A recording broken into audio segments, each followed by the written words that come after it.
Get those pom poms in the air.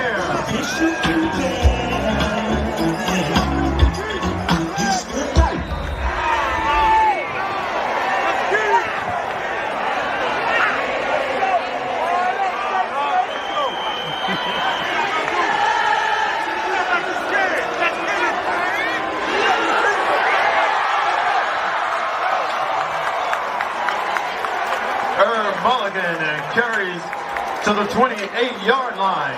Tigers of Jackson State, 1st and 10.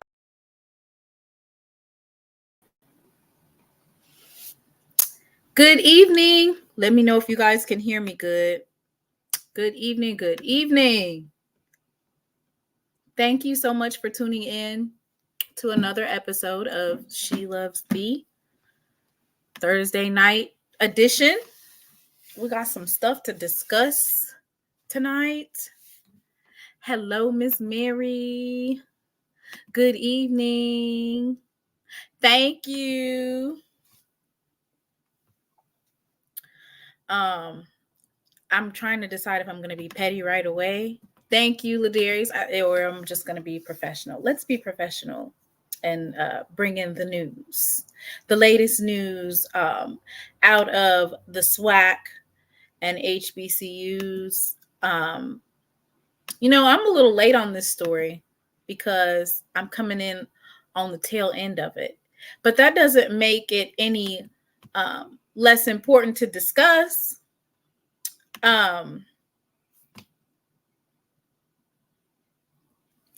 So I'm excited just because I think it's funny. The Twitter debates about the SWAC and what we need to do with football, the trajectory of the Celebration Bowl and our classics. I want to really delve into it. Hopefully we'll get our good old friend, Mr. Ford, to come on here tonight. I don't know if he'll be in attendance or not, but why is it every time there's an issue that this video is like probably the best little clip that I have, right? Because it literally applies to everything that happens in the SWAC, the MEAC, HBCUs. And that's how are we going to fix it? How are we going to fix these issues? Or is it a non-issue and folks are just blowing it out of proportion? How you gonna fix it? You done messed me up to Dallas visit. I done called the police because I'm doing a refund.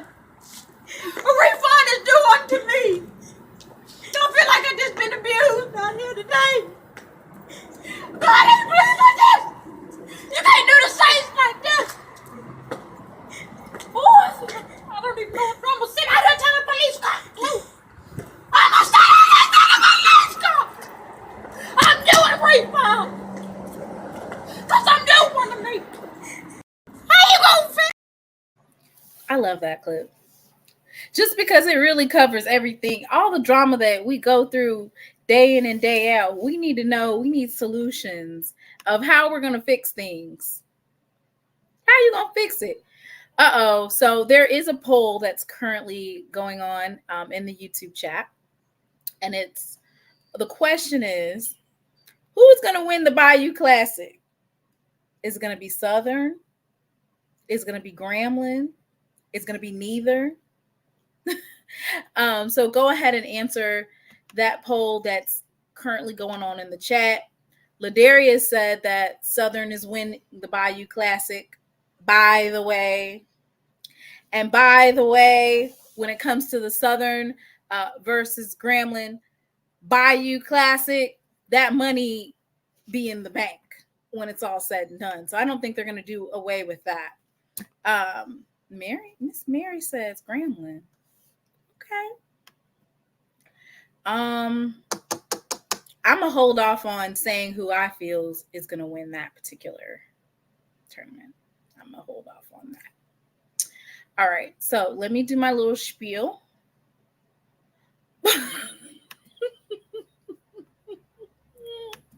See, I'm pretty sure Brian probably selected neither. Uh-oh. GSU been recruiting. Well, I done heard some things. I done heard about Bethune-Cookman over there cooking. And now they say Grambling's over there slowly recruiting. Mr. Haynes, please. Look at the bulldog in the house. He said he's watching. He's dedicated to supporting. Thank you so much, Mr. White, for checking in, right? All right, let me get my little spiel out. Because for me, personally, I think that we're maybe, and you know what? Maybe I have the wrong argument. Okay, so this is where I got the majority of my information. So Ken Rashad, I believe Ken Rashad is with HBCU Sports.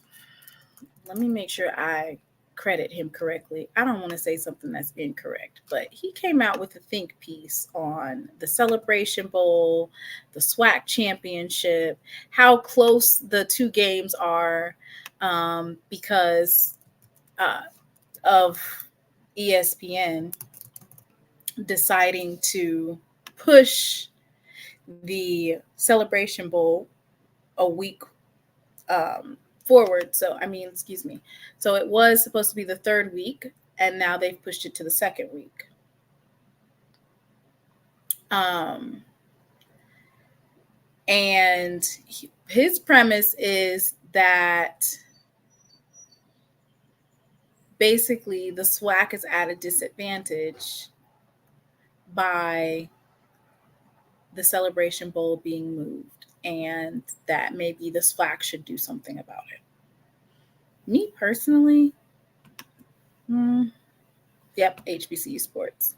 You better ask Mr. Ford. No A&M slander. Jay White, if you're in this chat and you feel like the A&M Bulldogs will be in the SWAC Championship, please drop a bulldog or a pop print. I want to see how many people respond to that. How many people think that A&M is going to be in the SWAC Championship this year? Better ask Mr. Ford. Mr. Ford wants to put the SWAC and the MEAC together. Okay. Maynard will win the Magic City Classic. And you know what? You know what? There are some classics that if the coach wins, it's still a win. Like a win is a win. Like you might not get to the SWAC championship, you might not get to the Celebration Bowl, but if you win certain games, then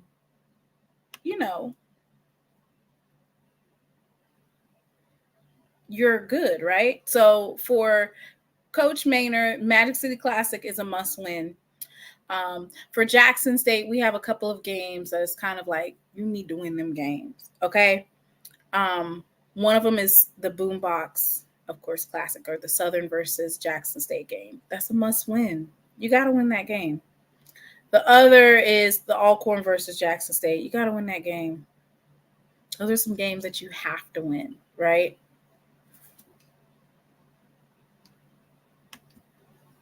What the FCS team should change their schedule to make the SWAC happy. Wake up. What? Make the hat. Certain games will get your ass fired. Right. You see what happened to Gremlin's coach? He lost the Bayou Classic. They wasn't going for that.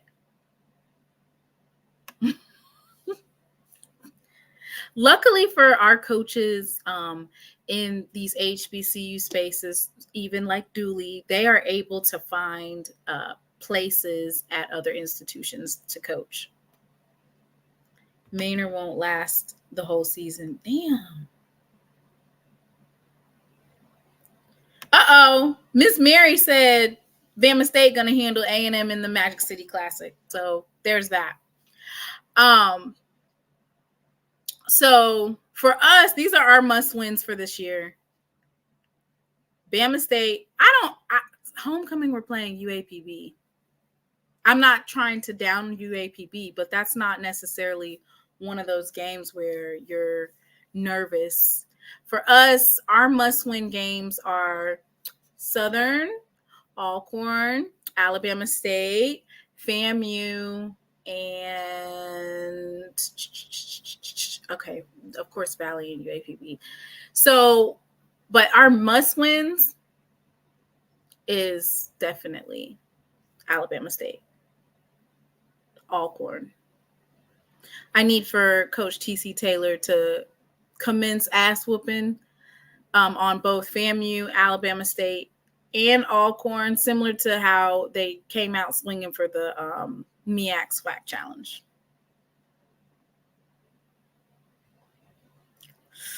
Y'all are talking mess in the chat. Let me stop reading. All right. So tonight's message is, should the SWAC change to appease others?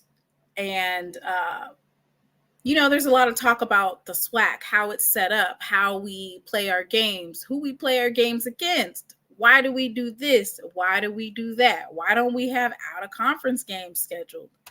And I'd be wondering sometimes, are these people actually from HBCU spaces? So the first thing we're going to go over is the ESPN schedule, which, by the way, we all know that depending on what day of the week is, it can change. So ESPN, if they already have a game scheduled to be on ESPN Plus or ESPN2, or they can upgrade that particular game or change it at any given time. Credit to the SWAC's Twitter for putting this particular schedule out. So a lot of people are like, we're not getting any money out of these games when they say that, they're talking about ESPN. But at this point, I feel like the main amount of money that you're receiving should be received from the sponsors, whoever's putting the contract on, or the classic on. That's where you should be building up the majority of your money. Lord, I think this is a non-issue. So the first game, of course, is South Carolina State versus Florida A&M. It's on ESPN Plus. Oh, no, wait, I'm sorry. Florida State versus Norfolk State. So right out the gate, FAMU has back-to-back games with MEAC institutions, which for both the SWAC and the MEAC, these are going to be great games, especially that South Carolina State game, because FAMU's been undefeated at their home for a while. But because Florida A&M has that first game with Norfolk, South Carolina State is going to be able to scout and pick out their weaknesses. It's kind of like what happened to Jackson State, right? When we played South Carolina State the first week, Florida A&M was able to come right back around and basically hone in on our offensive line.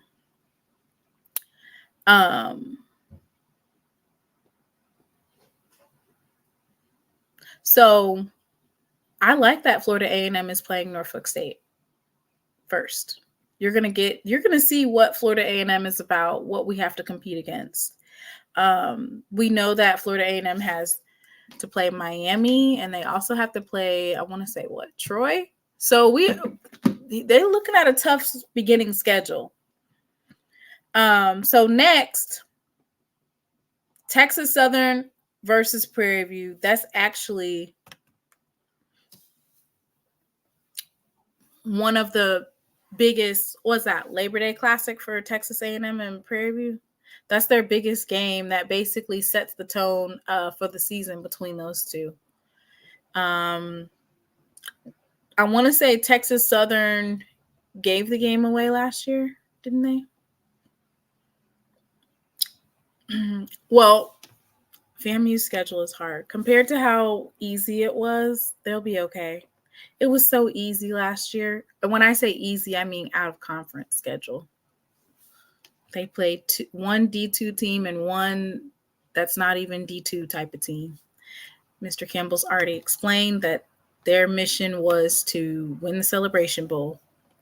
North Carolina Central versus Alabama State. Big game. Of course, that's the Orange Blossom Classic. This is going to be a big game because imagine not having any Florida schools in the Orange Blossom Classic. Two things are going to come out of this game. Number one, they're going to go back to the drawing board with regard to how much money they possibly offer Florida A&M. Number two, we get to see what Alabama State is all about on the SWAC side of things. And for North Carolina Central, who's looking to reclaim that title back from Howard, we get to see what they're about, right? Because they no longer have Davius Richard, and, they had to reload. Alabama State has Andrew Body now. Orange Blossom Classic is going to be a great game, but it'll be interesting to see attendance numbers as well as are they going to come back?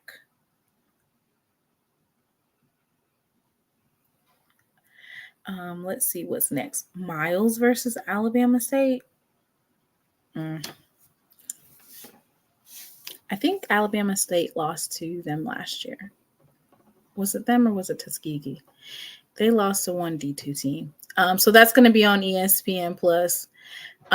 Interesting to note that what ESPN does is they look at the numbers, right? And so they know what games are the most watched and most viewed, even down to Black households. So when you see these types of games scheduled, it's because they know that they're going to get the impressions that they're looking for. I said they better not sleep on Miles. Once again, this is a time where you're going to see what are they working with.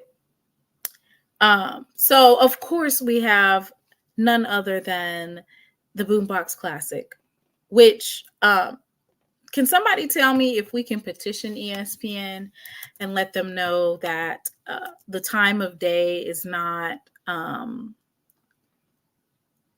conducive for this type of classic. We need this game to start at 6 p.m. Central. 6 p.m. Central. And you know what? That's one thing that ESPN does not really necessarily care about, right? nor do they look at, which is the culture, how things run. Boombox Classic, like, I don't know if there's a petition and I also don't know if that's kind of overstepping, which is requesting ESPN move the Boombox Classic to a night game due to the extreme heat conditions, the fact that our bands are usually in full garb, and the Boombox Classic is just as much about football as it is the bands. The full attire that they have to, their uniforms that they have to wear. Like, hey, can we move this game till 6 p.m.? Because it's being shown on ESPN Plus. Be for real. If it's being shown on ESPN Plus, that means that basically what that means is, number one, they're streaming our stream. So it's not like ESPN is actually coming to Jackson State. So because they're not actually coming and it's based off of our stream and it's on ESPN Plus, you absolutely can do away with the 1 o'clock time. We had a situation with Grambling and water and overheating and heat exhaustion. So I don't want to step on anybody's toes, but a definite dear ESPN, for the safety of our fans, players, and our band who compete at a very high level during the Boombox Classic. Like, this is serious. We are requesting for a time change, which it's ESPN Plus. It's like when you turn it on ESPN Plus, there's literally like 30 games at a time, and you just go and find your particular game.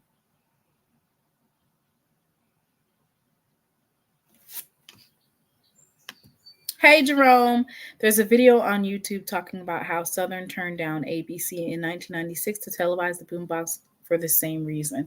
Right. Like, culturally, there's some things that, we can't. So I'm not trying to step on anybody's toes, but a nice, thoroughly written letter that basically explains, the culture of our bands, how important to the Boombox Classic that the bands competing are. So a 4 or 5 o'clock, even a 6 o'clock, listen, night game, that would be unbelievable, right? I know you guys see whenever I have an introduction, of course, that particular game was in Mumford, but the atmosphere is just different, right? So us requesting, especially since it's on ESPN Plus and it's not necessarily one of those set in stones, I feel like that absolutely is something that can be done, right? We need that time frame to be 6 o'clock or 5 o'clock. And here's the thing. People that are watching Jackson State versus Southern are not watching other teams. Like, oh, if I'm going to tune into Jackson State and Southern, I'm not going to watch this game. No, they were always going to tune into Jackson State versus Southern. I'm not trying to step on anybody's toes. Hey, Mr. Ford, how you doing? Hey, how you doing? Can you hear me? Yep, I hear you loud and clear, Mr. Ford. Yes, ma'am. We were waiting to hear from you. Well, listen, before I start with sports, we lost one of our intellectual giants this week. Dr. Nathan Hare died on the 10th of June. Did you have to study him when you was at Jackson? Because we had to study all his stuff when I was at Clark and at Grambling. Wait. Give me a second. Look up Dr. Nathan Hare. His wife was named Dr. Julia Hare. She died, I think, 2019. But They were giants. They were in the... Let me get Nathan Hare's biography up here. Yeah, pull him up. Now, listen, while you're doing that, you remember the movie The Great Debaters? Yes. Okay, remember Dr. Tolson? Remember the Denzel played the role of Dr. Tolson. Mm-hmm. Dr. Tolson was one of Dr. Hare's teachers. The real Dr. Tolson was one of his teachers at Langston University. All right. You know, you be coming in here swinging, Mr. Ford. All right. Yeah, I got this is one of our giants, All right, baby. so Nathan Hare is an African-American studies professor and psychologist. He was born on April 9th, 1933 in Slick, Oklahoma. Mm-hmm. At a young age, he experienced segregation and tense race relations in Oklahoma. Hare planned on becoming a professional boxer until one of his high school teachers suggested he attend college. Mm-hmm. He took sociology classes and switched his major from English to sociology. In 1954, he received his AB degree, I think that's supposed to say bachelor's, from Langston University in Langston, Oklahoma. Right. In 1957, he earned his master's degree from the University of Chicago. In the same year, he married his wife, Julia Hare. Oh, yes. Also a noted psychologist and sociologist. Uh-huh. 5 years later, in 1962, he earned the first of 2 PhD degrees. The first BH degree in sociology was from the University of Chicago. The second PhD was awarded from California School of Professional Psychology in 1975. It was in clinical psychology. In 1961, he became an instructor and assistant professor in sociology at Howard University in Washington, D.C. Right. Some of his students include Stokely Carmichael and Claude Brown. Right. Later in September 1966, he wrote a letter to the editor of The Hilltop, Howard University student newspaper, which is still to this day, it's still going on.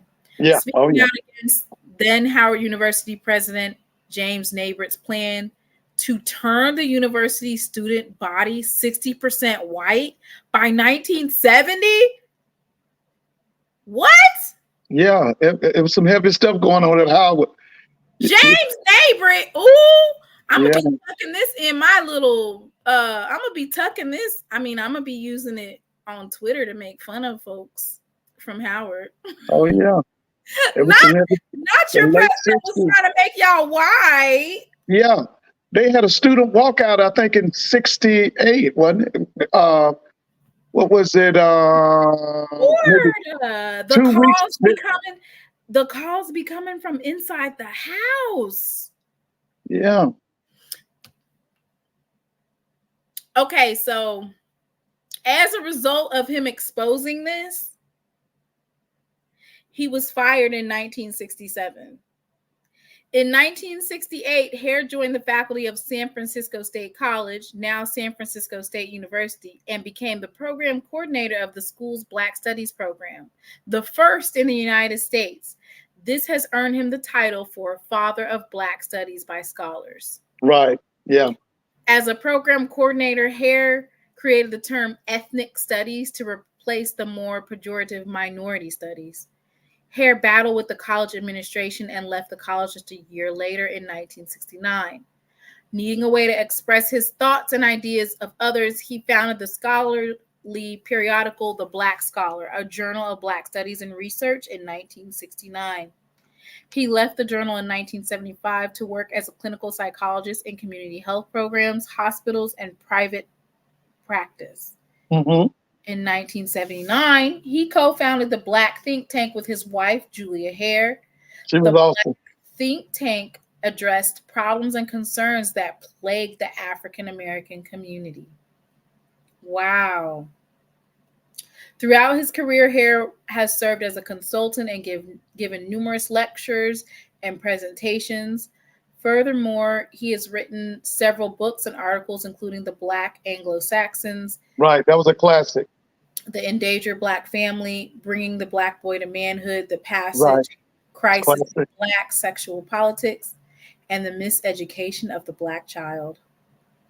He has been the recipient of many awards, such as the Joseph Hines Award for Distinguished Scholarship from the National Association of Black Sociologists, Scholar of the Year Award from the Association of African Historians, and the Lifetime Achievement Award from the National Black College Alumni Hall of Fame. Hare was also awarded the National Council for Black Studies National Award for his distinguished scholarly contributions to Black studies. Throughout his life, his love of boxing and learning has helped him to fight for social justice. Wow. Yeah. History maker. Oh, yeah. Okay, so can you tell me a little bit? I mean, I am kind of being kind of messy, but I need to know some more about this president that was at Howard. Well, see, what they were afraid of at that time was that Howard's money was coming from the federal government. And there were people in Congress who were threatening Dr. Neighbor and those, and they were basically succumbing to it. But the people who stood up to them were people like E. Franklin Frazier and this man right here and his wife, Dr. Hare, those students, like I told you. Now, he taught Stokely Carmichael, who I think later changed his name to Kwame Ture. He takes over SNCC from John Lewis, and then he is one of the people with Martin Luther King who's marching in Alabama and Mississippi.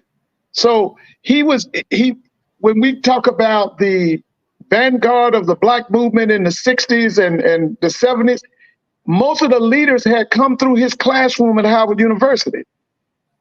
This man was brilliant. Now, I think he lived to be 91? But he was a brilliant man.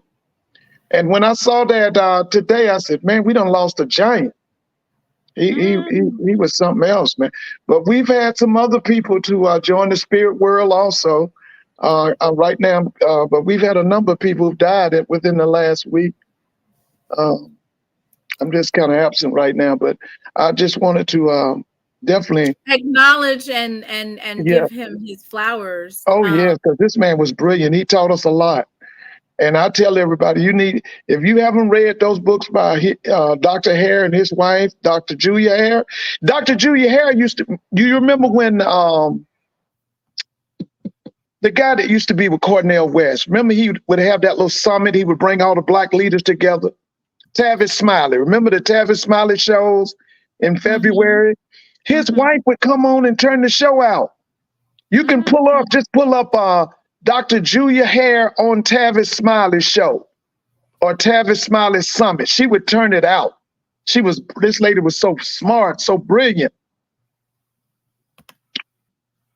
Yeah, her name was just put in Dr. Julia Hare speaks at Tavis Smiley's summit. And she was something else. Both of them they were a powerhouse. They were a vanguard couple.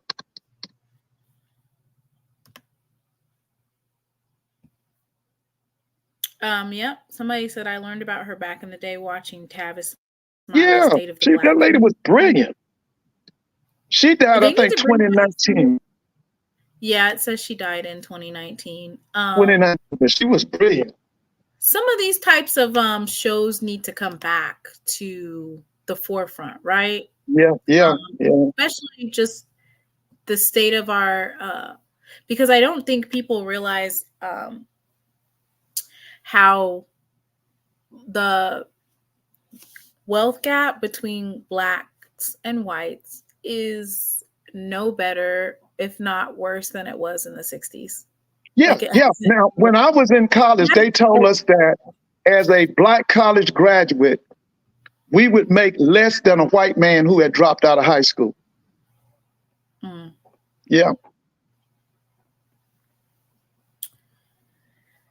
I'm going to copy and paste these in the chat so everybody can go back and read up on Dr. Julia Hare and then Dr. Nathan Hare. Dr. Nathan Hare, they were brilliant people. Father of Black studies. Yeah. Which, you know what? It's a shame that now we see a lot of times the attack on Black studies, right?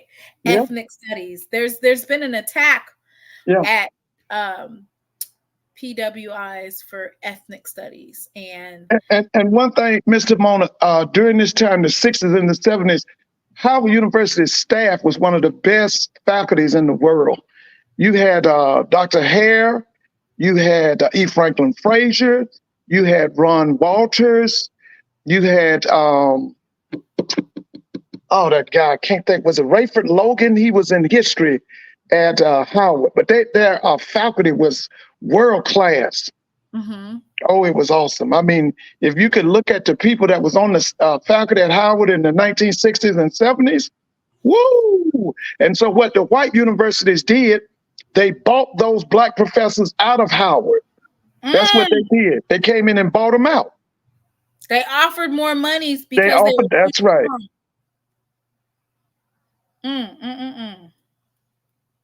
Brother Bakari, thank you for coming on. What's up, Your phone is breaking up. Oh, hear me? I can hear you a little bit, but it was kind of breaking up. Oh, look, I just want to say, that book, I put it in the chat. I don't know if nobody noticed when Mr. Ford said that's an excellent book. But if you haven't read that book, The Black Anglo-Saxon, I got to go my homegirl channel called Our Matron. She's been reading it all week. She's doing a couple chapters a day. It's an excellent book. And the same thing he wrote about then still really plagues black people in 2024. Ooh. Some of the things that he wrote about. He wrote that book because E. Franklin Frazier had wrote a book called The Black Bourgeoisie. And once E. Franklin Frazier wrote that book, after reading that, that's when he wrote The Black Anglo-Saxon. So if you read The Black Anglo-Saxon, you got to read the book by E. Franklin Frazier called The Black Bourgeoisie, because that's what inspired The Black Anglo-Saxon. Our matron, she probably will read that one. She do live readings every week. She do different books every week. And this week she's doing, that's the name of her channel, Our Matron, MATRON. Okay, I need to look up her particular channel so that I can drop it. And just FYI for everyone in the chat, The Black Anglo-Saxons is a penetrating exposition of the Black middle class individuals who do not accept their role and responsibilities as advocates for all African Americans. So it just analyzes, when someone has made it to a certain status economically and socially as Black people, instead of staying together, they separate themselves. Yeah, that's why I said you got to read The Black Bourgeoisie. That inspired The Black Anglo-Saxon. The Black Bourgeoisie was written by another Howard University professor. His name was E. Franklin Frazier. And when he wrote that book, that inspired Dr. Hare to write The Black Anglo-Saxon. I'm tripping off of that's all I had to contribute tonight. I did find Our Matron, so I am going to drop her channel in the chat so that you can follow along or check her out. She has, like Brother Bakari said, she does live readings of The Black Anglo-Saxon. She's actually reading it, and you'll be able to tune into that. So I'm gonna drop her information. And you know what? This is an interesting topic, right? That's something that it should probably be explored some more, just because for our sake, in the current state of Black Americans, this separation is being exploited also by the government, because now they're increasing their funding to the immigrants. So funding that was supposed to kind of be set aside for minorities, they're now kind of switching lanes and giving it to they've always done that. See, back in the 60s, President Lyndon Johnson said he had something called war on poverty. He swore he was going to give this money to the poor people in America. He took the money and gave it to the war in Vietnam, and it was called the war on poverty. Was basically nothing but talk. And when Dr. King got on him and spoke truth to power, that's when they decided he had to go. This is not the first time they've done this. It might not be the first time, but because they're reversing everything that they had in place, it's going to be more damaging, right? Oh yeah.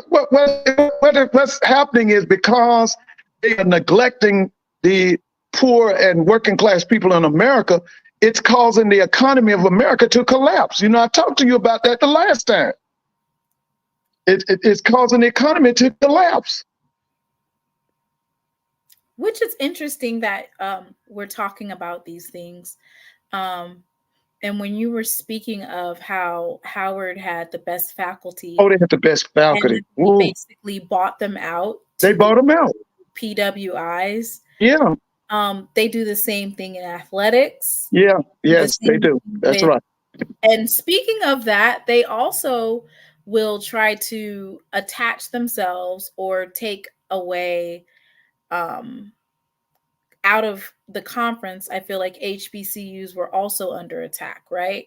Yeah. So a conference might come to a North Carolina A&T or a Hampton and whisper in their ear about how great it is to be in a PWI conference and how much they could elevate leaving the MEAC to go to whichever the CAA or whichever of your choice you want to choose. But we see that it actually weakens maybe not necessarily academically, they're not weakened, right? Yeah. Yeah. But Do you remember Dr. Percy Julian? Do you remember him? He was a multimillionaire out of Chicago. I think what he created was plastic and all that kind of stuff. But what people are lost on him about, at one time, he was on the faculty at Howard University. His name was you can look him up, Dr. Percy Julian. He was out of Chicago, Illinois. He was a multimillionaire. Who? His name was Dr. Percy Julian, I think. But he was out of Chicago. But what's lost about him is that he was LeVon Julian. Huh? You said Percy LeVon Julian? That's him. He at one time was on the faculty at Howard University. Why did he leave? They paid him. He went into private practice. He started his own business. He was a brilliant guy. He created, I think one of the things he helped create was plastic. I'm not sure. Just see what it says about him. Because now he was the guy, he moved into a white neighborhood, prestigious white neighborhood up in Chicago. And I think they attempted either firebomb his house or blow his house up. Because remember, people didn't notice, but during the 50s and 60s, the most segregated city in America was not in the South. It was Chicago, Illinois. Chicago, Illinois was the most segregated city in America for years. You remember? It still is. But that can also be a good thing. But that's a whole nother story. Yeah, you're right. Now you remember the sister Lorraine Hansberry? She wrote a book about segregation. Housing segregation. It was called "Raisin in the Sun." Remember that? Yeah, I don't remember the book. I remember I remember the movie "Raisin in the Sun." Yeah, that book was. Her dad was in real estate. That's how she knew about the segregation of black and white housing in Chicago. And she wrote that novel about it. That's what it was about. It was about housing segregation in Chicago, Illinois. Hey, but Mr. Ford, let me ask you two questions. I'm going to ask you two questions before I get off here. I just got two questions, not just Mr. Ford, Timon, people in the chat can write about it, whoever. I just want to ask, right? Because I heard y'all say they bought, this is the first one I want to ask. They bought the people out at Howard. They pay them enough money to leave, and they do the same thing in athletic to coaches here. Are they really buying them out, or are these black people actually got a for sale sign on? Because can't nobody buy you if you ain't for sale. Yeah, they were for sale. Yeah. They would give them whatever their salary was, they would offer them 3 times to 4 times more than what they were making. Okay, I understand. I literally know people that turned down millions. So I'm just asking. I'm saying literally, I literally know people that could have been millionaires and was like, everybody can't leave. So I just asked the question, are you for sale? Are you just for sale anyway? Because of you. They're for sale. They are. Yeah, that's when they say they bought them out. Sometimes we have to look at them. That was during that was during, if I read it correctly, it was 67, 68, 69. Those are times where were fighting for voting rights. We're fighting for. Oh, they were fighting for everything. Vietnam. They would. We're You fighting had for the civil rights movement. You had the Black Power movement. You had the anti-war movement. Now, in Dr. Hare's case, he was actually fired. Francis Cress Welsing fired. And when Dr. Hare was fired, he was offered a job, I think, at San Francisco University. Mm-hmm. And Dr. Francis Cress Welsing, who's another brilliant person and taught at Howard, I think she graduated from Howard. She went on her own and started writing a lot of books, because she was a certified psychiatrist. And the white power structure was so offended by her writings, they told the people at Howard University she had to be fired. She had to be fired. She was a brilliant woman. Her name was Dr. Francis Cress Welsing. Her most popular book is the ISIS Papers. There you go. That's her. That's her. Yeah, I know. I know who Dr. Francis Cress. I know who Dr. Francis Cress Welsing is. Right. Yeah. I've studied some of Dr. Francis Cress Welsing. Oh yeah, she was a brilliant woman. That lady was a brilliant woman. You said she wrote the ISIS Papers? Yeah, among others, she wrote a lot of things. She wrote the ISIS Papers. That's her most. That's her most. That was like her most. That's like her most popular book. Her most popular book is the ISIS Papers. She died a few years back. Yeah, she did. She did. Yeah, she died. Yeah, she died. She back. She did. So now let me ask another question, right? During this segregation thing, and what people don't like to admit, like the United States still segregated, right? In 2024, it's still segregation. But during the segregation, and even today, what is it in a black person mind to say, I'm gonna force you to let you be with me? We don't think we good enough. Well, you got to remember, we worship a God that looks like a white person. And so when when you go in the black church, they got a white man up there. They call him Jesus. Then they got another picture. They say that's God, and he's white. And so that was one of the reasons that Michael Jackson destroyed his face, because he was Jehovah's Witness, and he always wanted to look like he was a white man, because from the womb to the tomb, we are taught white superiority. We are taught that white people are superior. So, like you said, we're not happy with how we look. We're not happy with our features. We're not happy with our hair. You look at all our women today, they want blonde hair. Okay, but the scripture says that blonde hair is a characteristic of unclean people. Where it talks about, well, in the Bible, it calls it yellow hair. The French are the ones who called it blonde hair. But if you look at a lot of black women today, they don't want their hair. They want blonde hair. Okay, so we are brainwashed from the womb to the tomb that white is right. Yeah, I was just, I agree with that. I was just wondering what y'all thought about that. Yet, but we are absolutely brainwashed. We're brainwashed people. Now, I got some people, they like to, like we use a number. We say that 33% of our people are right, 66% of our people are out of their minds. What about the other 1%? I don't know. He go with the wind blow, whatever way the wind blow. Because they always say you got the righteous 1/3 and the unrighteous 2/3. Lord. And 1/3 is 33%. 2/3 it's 66%.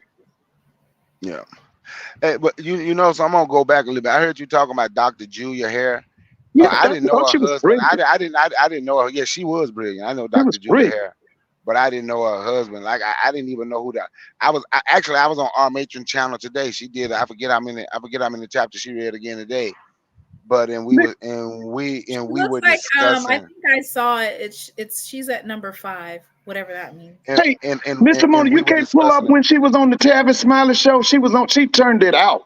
She did like a 2 or 3 minute monologue. See if you can put in there Dr. Julia Hare at the Tavis Smiley Summit. It's about 2 or 3 minutes long. See if you can pull it up. Oh, she turned it out.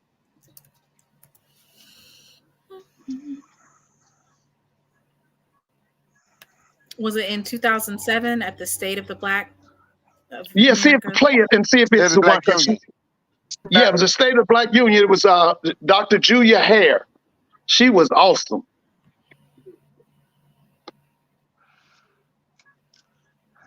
Okay.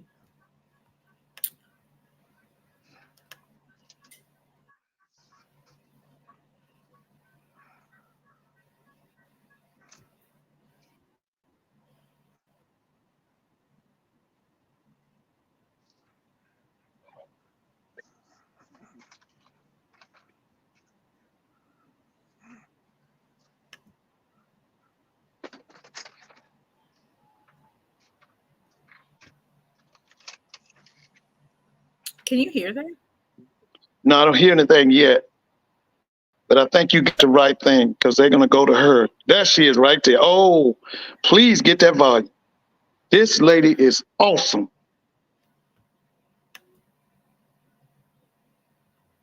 That's Dr. Okay. Julia Hare. You said you couldn't hear it? No, I don't hear anything yet.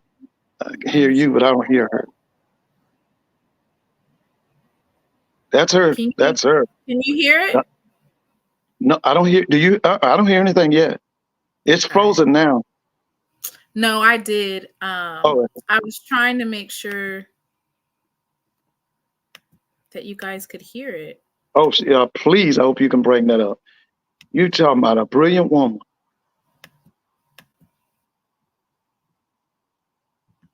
Can you hear that? Because No, sometimes I don't. I don't hear anything yet. Okay, it says. All right, let me see. Because I don't know why, but sometimes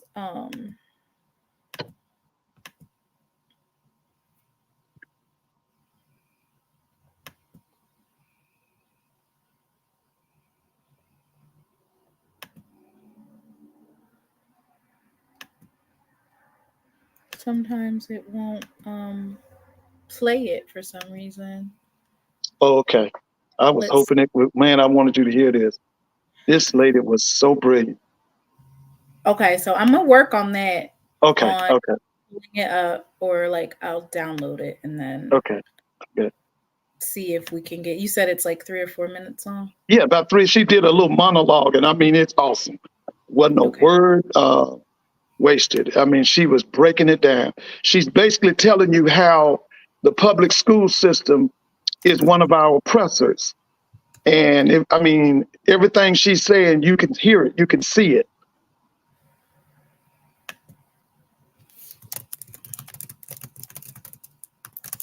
Yeah, I'm gonna have to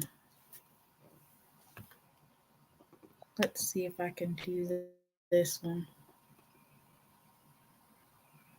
Because sometimes it'll let me do sound, but sometimes it won't. Right, Which I understand. This definitely took a different route, but I enjoy. That's one thing I love about having my own podcast is that we can just shift right on into.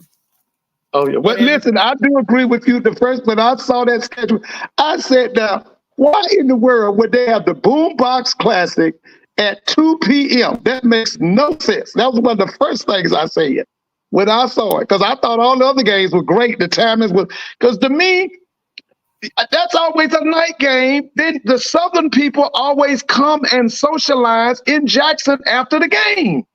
I was really upset about it myself. I totally agree with you on that. I don't understand that. Why would you put the Boombox Classic at 2 p.m.? And like you said, it's going to be 90 degrees in Jackson at 2 o'clock. It's going to be 115 in the extent that Black relationships there it is. Survived as they have. What say you about that 400 years later? It is amazing that Black relationships have lasted for 400 years.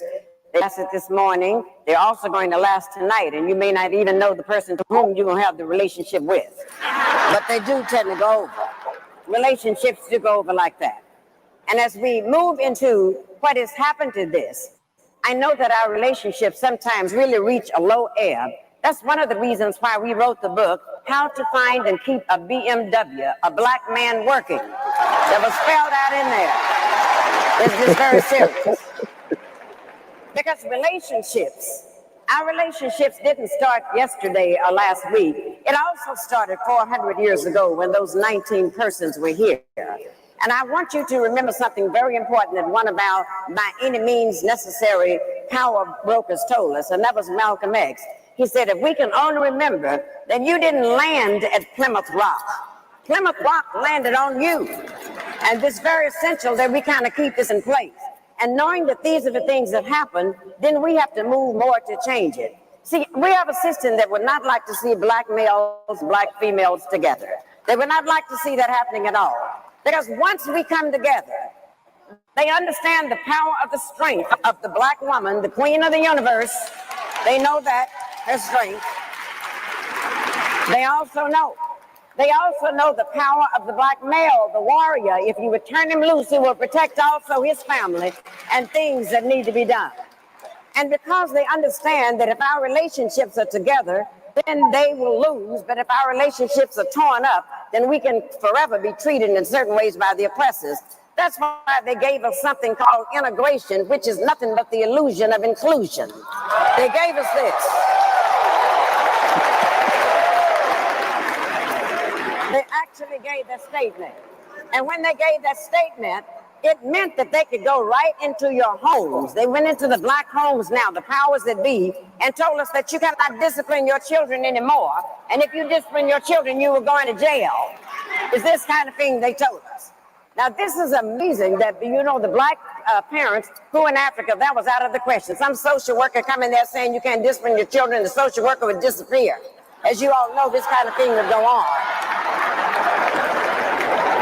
You would be sitting in a place like this, and all you had to do was act up and do something wrong, and all your mother had to do was to glance in your direction. You gotta remember that. And you remember that the glance meant, don't let me have to get up and come over there. And every once in a while in the black family, there was a fool who would challenge the glance.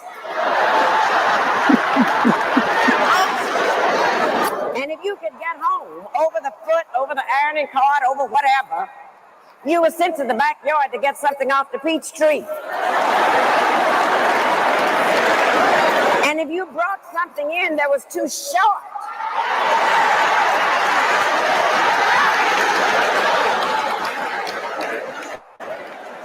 God forbid that you would do something like that. But then it got so terrible in frightening us. This is why we got to take this back. And this is the best part of our action plan, is to reclaim the minds of our children. Because then they went into the public schools and took discipline out of there. So when we acted up in there, they put our boys, our black men, into something called special ed classes.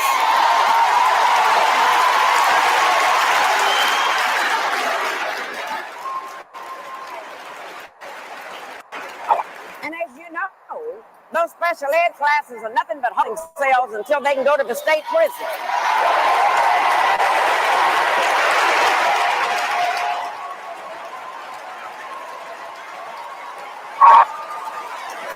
But this is what they did. And then, the one thing that they knew, that if we can put them in prison, if we can have them convicted for a felony, then once they get out of prison, they cannot get a job because of that. They cannot get the job. And then if they happen to eke out and find a job, then they have to pay taxes on a job, yet they cannot vote. And I call that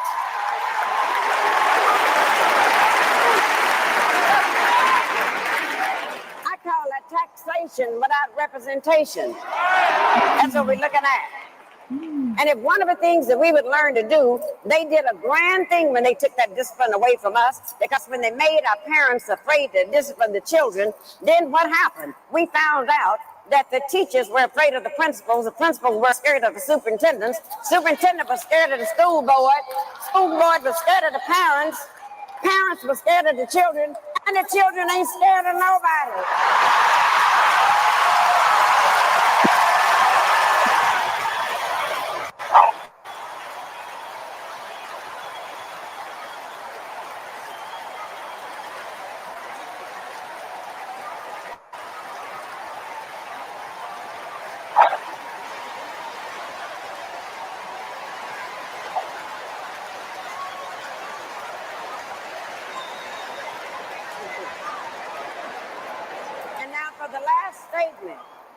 statement, the reason why we're so pleased to have the covenant, it makes all of this type foolishness stop. It's going on under Angela Glover in San Francisco. It's all over the country. And they're all saying we finally have a movement where we can take back over the minds of our children. And the first thing we got to take over, the covenant taught us that we do not have to have black leaders anymore.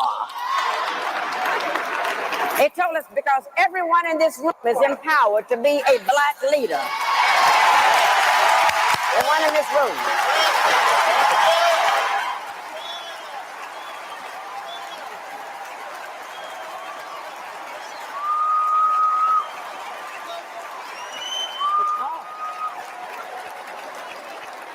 Because see, right now, these people that you're calling black leaders are not what they used to be with Marcus Garvey's day.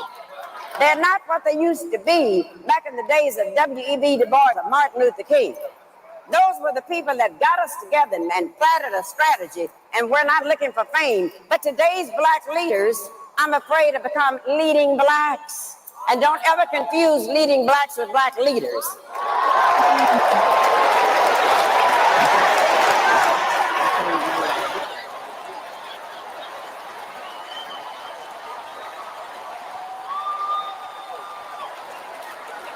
Let me tell you why you don't do that.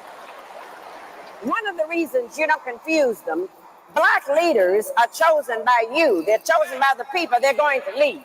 They're chosen by us. But let me tell you about the leading blacks.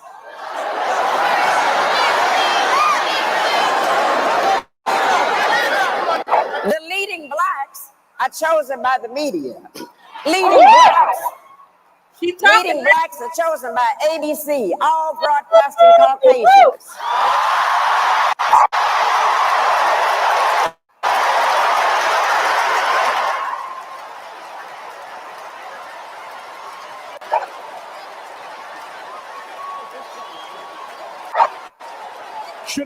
Should I stop her or let her go?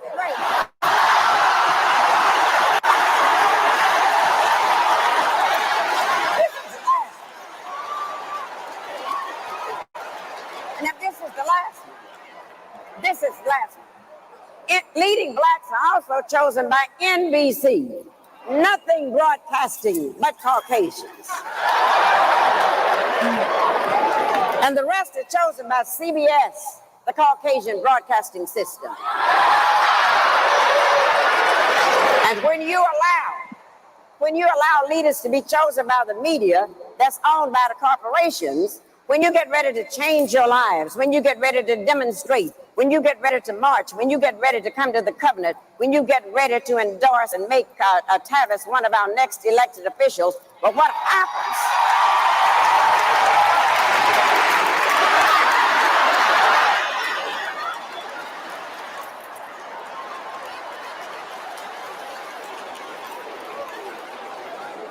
Then you must take the time to carefully watch and see what the leading blacks are doing. Because that's when the leading blacks sneak into the door to the corporations, and they will tell the corporations, oh, we know how to go and put them down.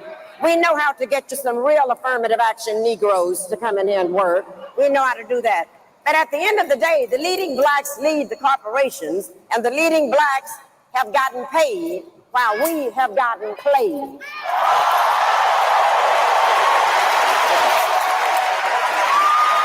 I think that's it. That's it. Yeah.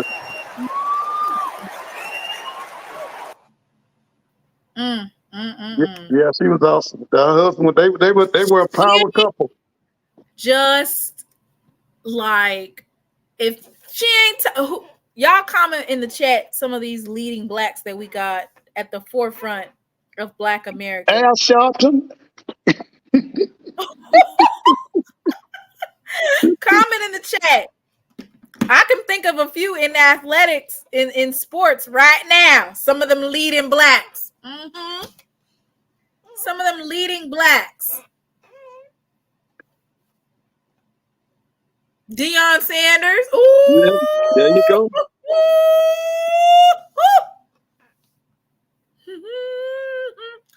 Somebody said Barack Obama. Kenny Stokes. What? I was gonna say Shannon Sambo Sharp and Stephen A. Smith. Yeah, that's what I was gonna say. We got so many leading blacks. Yeah. And all of our black leaders are gone. Well, what America does, if they run up on a real black leader, they either put him in jail, bankrupt him, or assassinate him. That's the history. You really don't have a choice. I'll say one of our leading blacks who did not come from, who definitely hones in on black experiences, black problems, and uses it for likes, clicks, is Roland Martin. Good. I was getting ready to say it. Yeah, isn't he Boulay? That's it. Isn't he Boulay? I don't know nothing about Boulay, but I know that is definitely a leading back. That's what it was set up for. They were the gatekeepers for the white power structure. I always look that up. The Boulay. Yeah. That's the one that she was talking about in her book about the middle class that separated themselves. Yeah. They were the gatekeepers. Oh Lord. And that's the thing, like I think Mr. Campbell put it earlier in the chat, and he was like, who is going to be the Julian Hares of the world? Who do we have to step to the forefront at this time? Who do we have to step to the forefront to make that call to be a black leader and not a leading black? Ooh, somebody in the chat said, EA said, how can you have a leader when you don't have a community? Oh, yeah.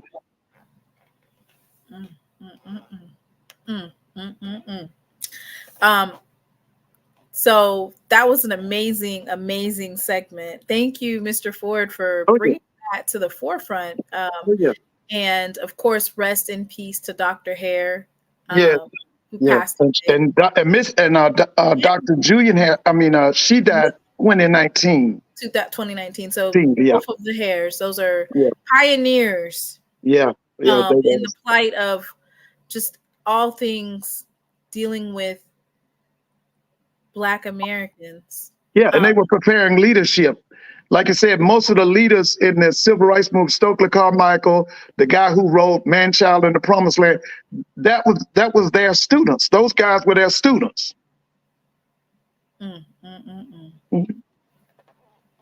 And so thank you for bringing that to the forefront, because these types of conversations are things that need to be talked about, and the history behind it and what they stood for needs to be talked about so that we don't forget these types of things. Now, moving right along, Mr. Ford. Yes, ma'am.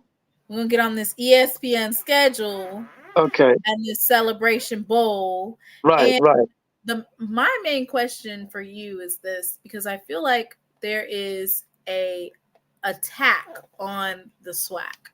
And what I mean by that is, and maybe it's just something that's a Twitter discussion that comes up, and maybe it's just a Twitter attack.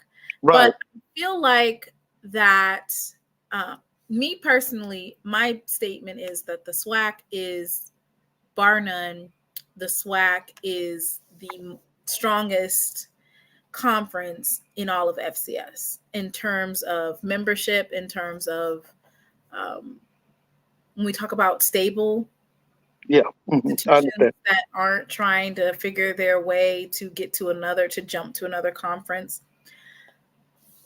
Like, I feel like the SWAC has the strongest brand.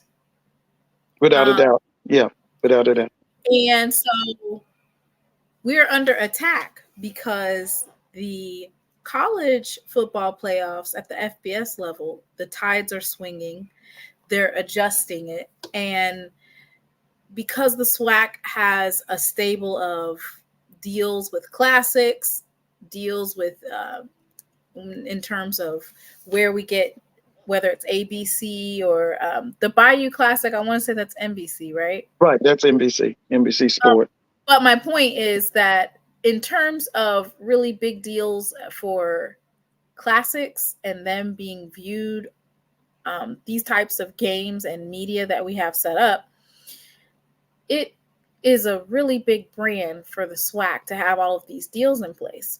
But now that the college playoffs has adjusted to basically please the bigger FBS teams, the FCS playoffs is getting swallowed up, Group of Five getting swallowed up.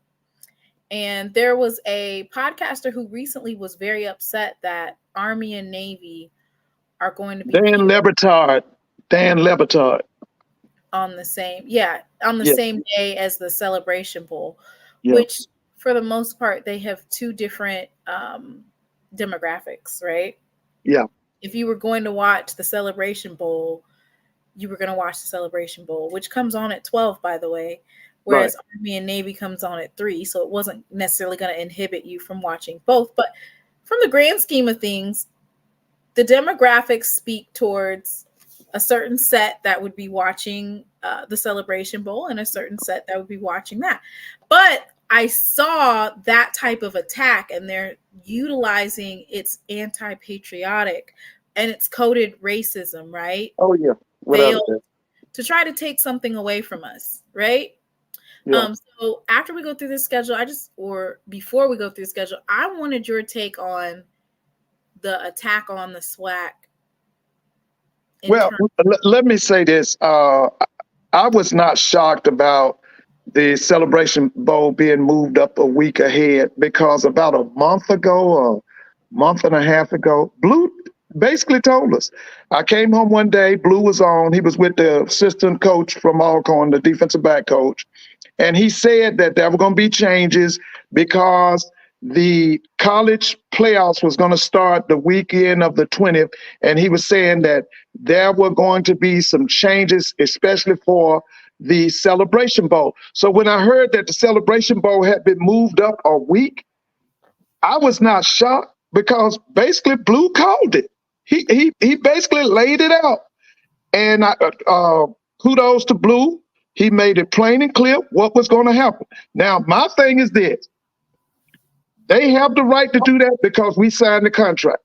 Now, if the SWAC wants to change that, hey, there's a guy named Mr. Byron Allen, right? HBCU go, right? You know, but as long as we keep just giving them and signing these contracts, then what can we do? We giving them all the power.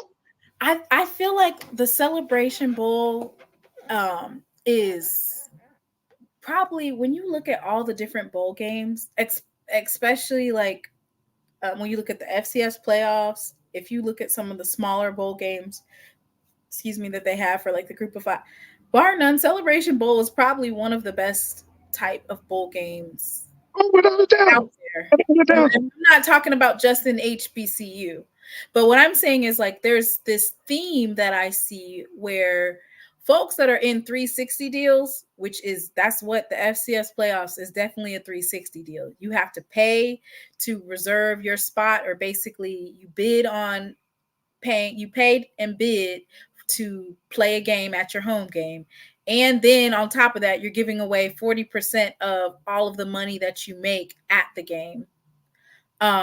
The travel last year, some of the teams got stranded for at least 2 days with limited food and water and the ability to shower. Like, these folks that are in 360 deals are trying to tell us that what we have is not good enough. And I feel like a lot, like when we talk about how some Black people listen to or care about what other people think, I feel like there is this notion that some people are like, well, yeah, maybe we should go to the playoffs, or, maybe we should participate in that. Why would you participate in a sinking ship when you already have the gold in your hand? You just need to capitalize on your gold. And when I say that, I mean our classics. We need to be capitalized on them. And I know you said HBCU go, but we need more sponsors. Yeah. But listen, we've had so many of these PWI coaches who go to the playoffs who have said that they wish they had a Celebration Bowl. There are a Right. number I of mean, them have said that. yeah, and they can play like, oh, it's the Chitlin Bowl, it's the lesser than bowl. Whatever.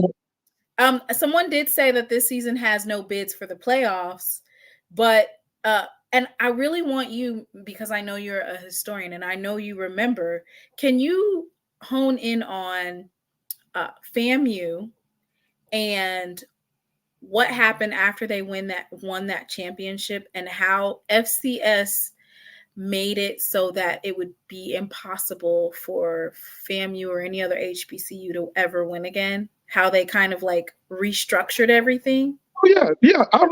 Listen, I remember it like it was last week.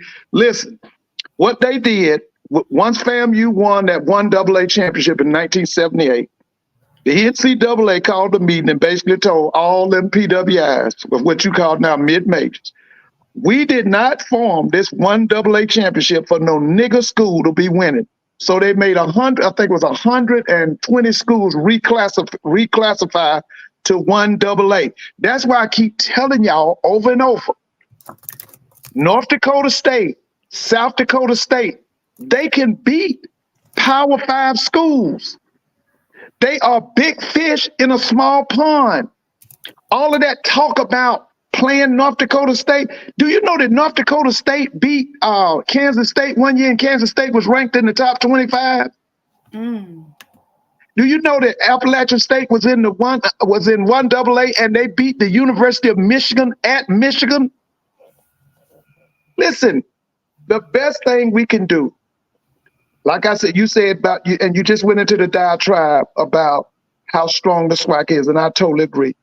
But it would be stronger if we would annex the MEAC, the SIAC, and the CIAA. If we could put all of them under one umbrella, under the leadership possibly of from what I see, Dr. Charles McClung, if we could put them all under one umbrella, we would be stronger. We would be stronger. And I think for me, my main premise is F the playoffs. That's right. I've said that for years.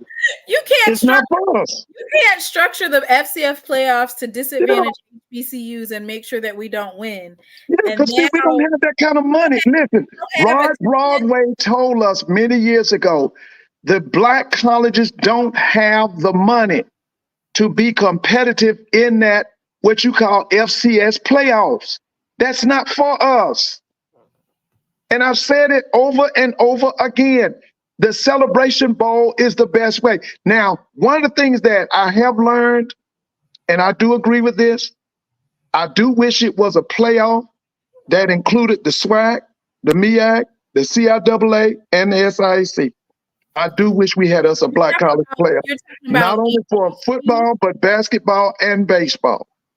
So you're talking about increasing our off season to include not only the Celebration Bowl, but possibly two-tiering the Celebration Bowl so that it's going to have a D2.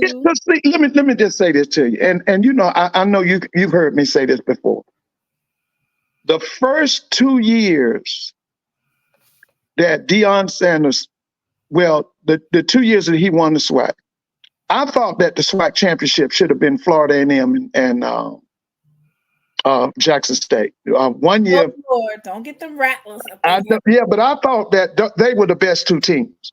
Now, the first 2 years, you remember they were in Miami. They defeated Florida A&M 7-6, and then they had the second game was 59-3. Mm-hmm. But at the end of both of those seasons, the best two teams in the SWAC was Jackson State and Florida A&M. I thought they should have played for the championship. I'm totally against this thing about this. I agree with the ACC. Pick the best two teams, not the winner of the East and the winner of the West. Right. Bring them schools together at the end of the season, and whoever are the best two teams, let them play for the SWAC championship. But I'm saying we can enlarge it by adding the champion of the SIAC and the champion of the CIAA, and we can bring them into a tournament, a football tournament with the champion of the SWAC and the champion of the MEAC. I think that's something we need to look at. Want a celebration bowl for the D2 teams.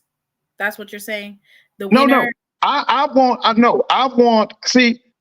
would like for there to be 4 representatives, a champion from the SWAC, champion from the MEAC, champion from the CIAA, champion from the SIAC, and then you can go maybe the champion of the SWAC goes against the CIAA team, the champion of the MEAC goes against the SIAC team, and then bring the 2 winners together for the Celebration Bowl.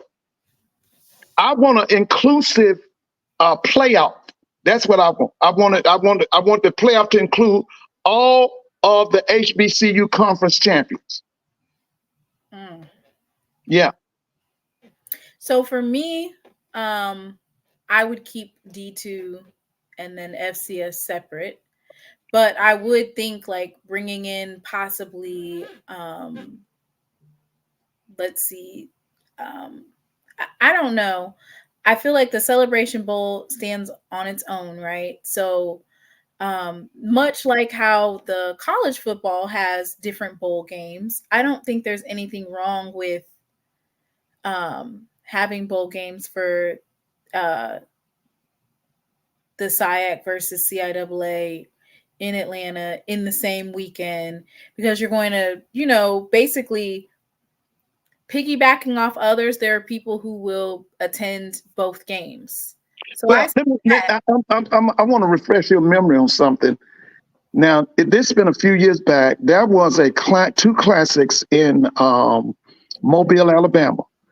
And in the first classic, I remember, Tuskegee shellacked Florida A&M.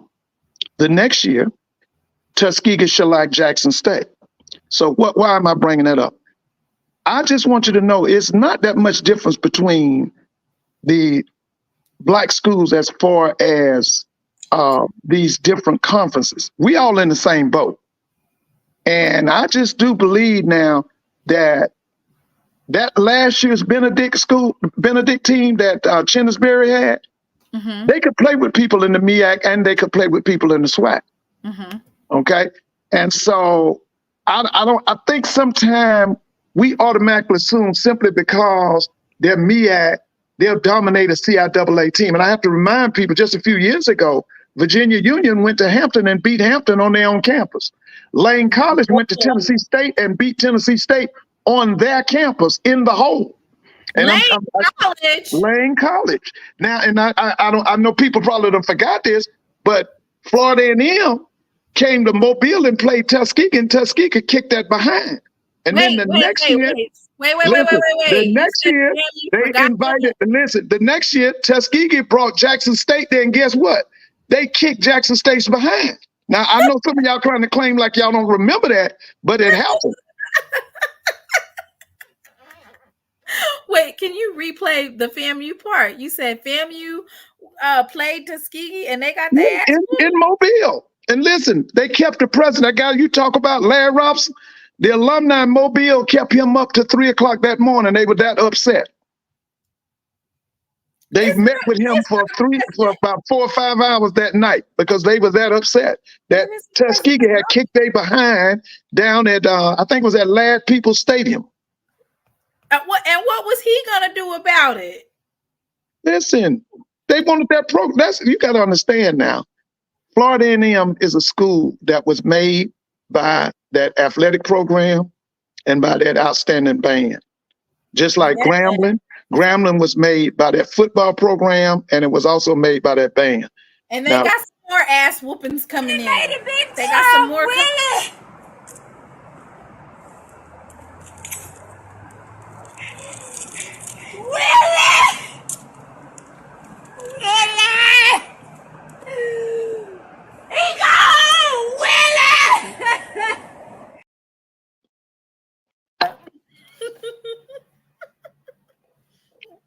Oh, it says Tennessee State was missing 12 starters. Okay. They still lost.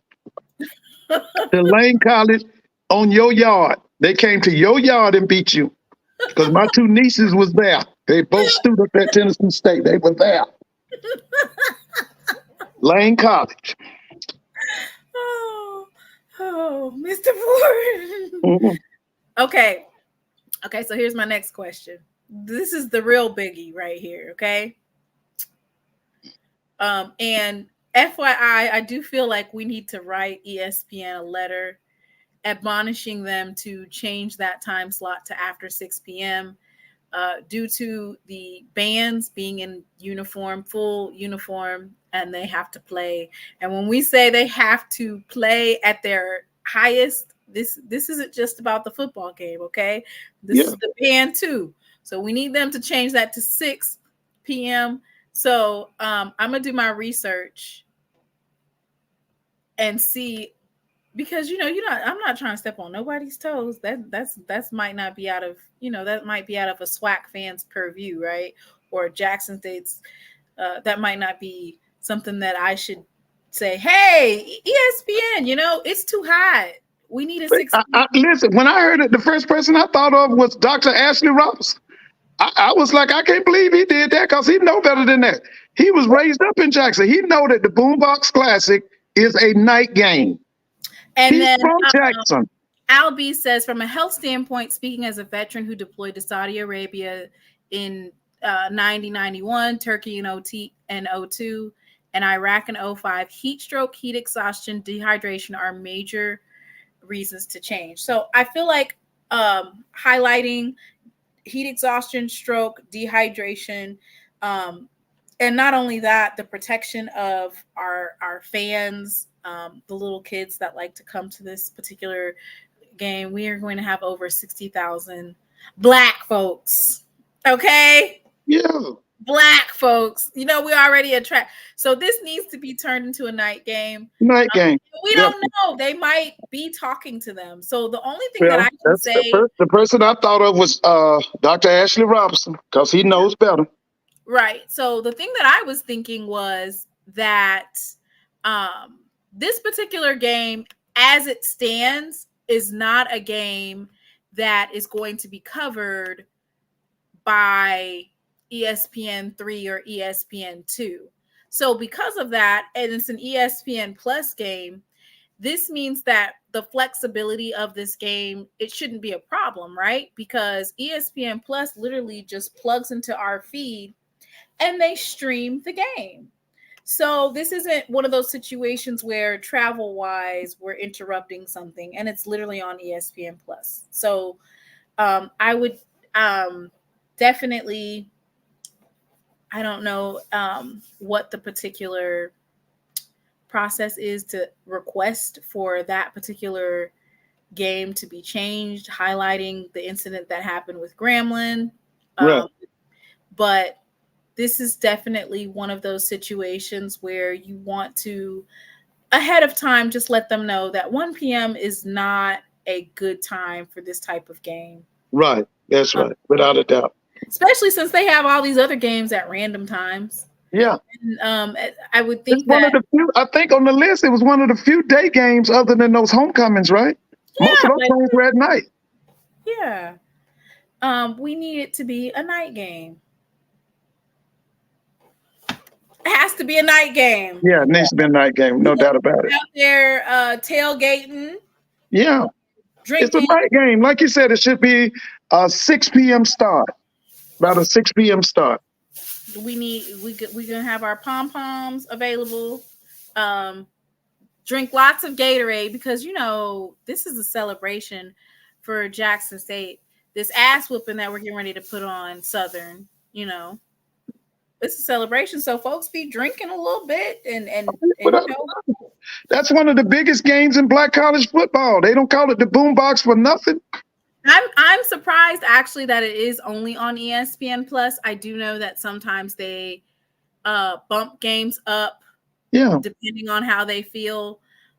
For me, just because it is on ESPN Plus right now as it stands, and that's not it's not a system where you have to have a set time. Like, they just literally have all types of games. We probably have like 30 games that are going on ESPN Plus. So definitely. All right. So let's go over the schedule. Okay. So what do you think about the Florida A&M versus Norfolk State? Oh, that's going to be a packet. That's going to be a sellout. Just like when Jackson was here with South Carolina State, that game will be a sellout. I don't know about Norfolk, but this is Florida A&M's headquarters is Atlanta. That'll be a sellout. You think they're going to show up and show out? Oh, I know they will, because what they're doing is, see, they're giving that guy, what's his name? What's the new coach's name? Coach Colsey. They giving him 2 years. Okay, if he don't bring that championship in 2 years, they looking for somebody else. Wait a minute. Listen, FAMU is just like Jackson, Grambling, Southern. Those people are impatient. Nothing appeases them but championships. You got to bring them championships. They don't want to talk about, So here's the thing. This is going to be their first opportunity to see them when they come to Atlanta with that SWAC challenge. So that game's going to be a sellout.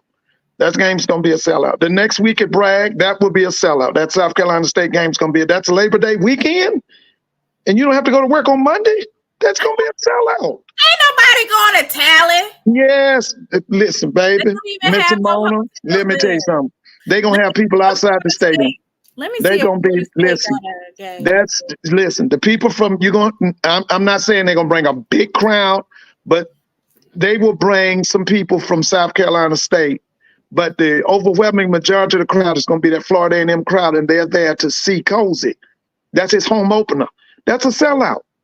I'm not trying to be funny. I'm not trying to hate. I'm not trying to step on nobody's toes. But where y'all going to stay at? Because Florida State has a game that weekend too. No, I thought they play Georgia Tech in Ireland, don't they? In Ireland? Check it out. Look up Florida State's game. I think it's in Ireland that weekend, isn't it? Okay, let me see. Look up Florida State's game that weekend. I thought it was in Ireland. It's against Georgia Tech. Okay, so no, that's August 24th is the Florida State. Okay, so who does Florida State play for Labor Day? I mean, the Labor Day weekend. Boston College. And that's in Tallahassee? Yeah, but it's on September 2nd. I wanted to say that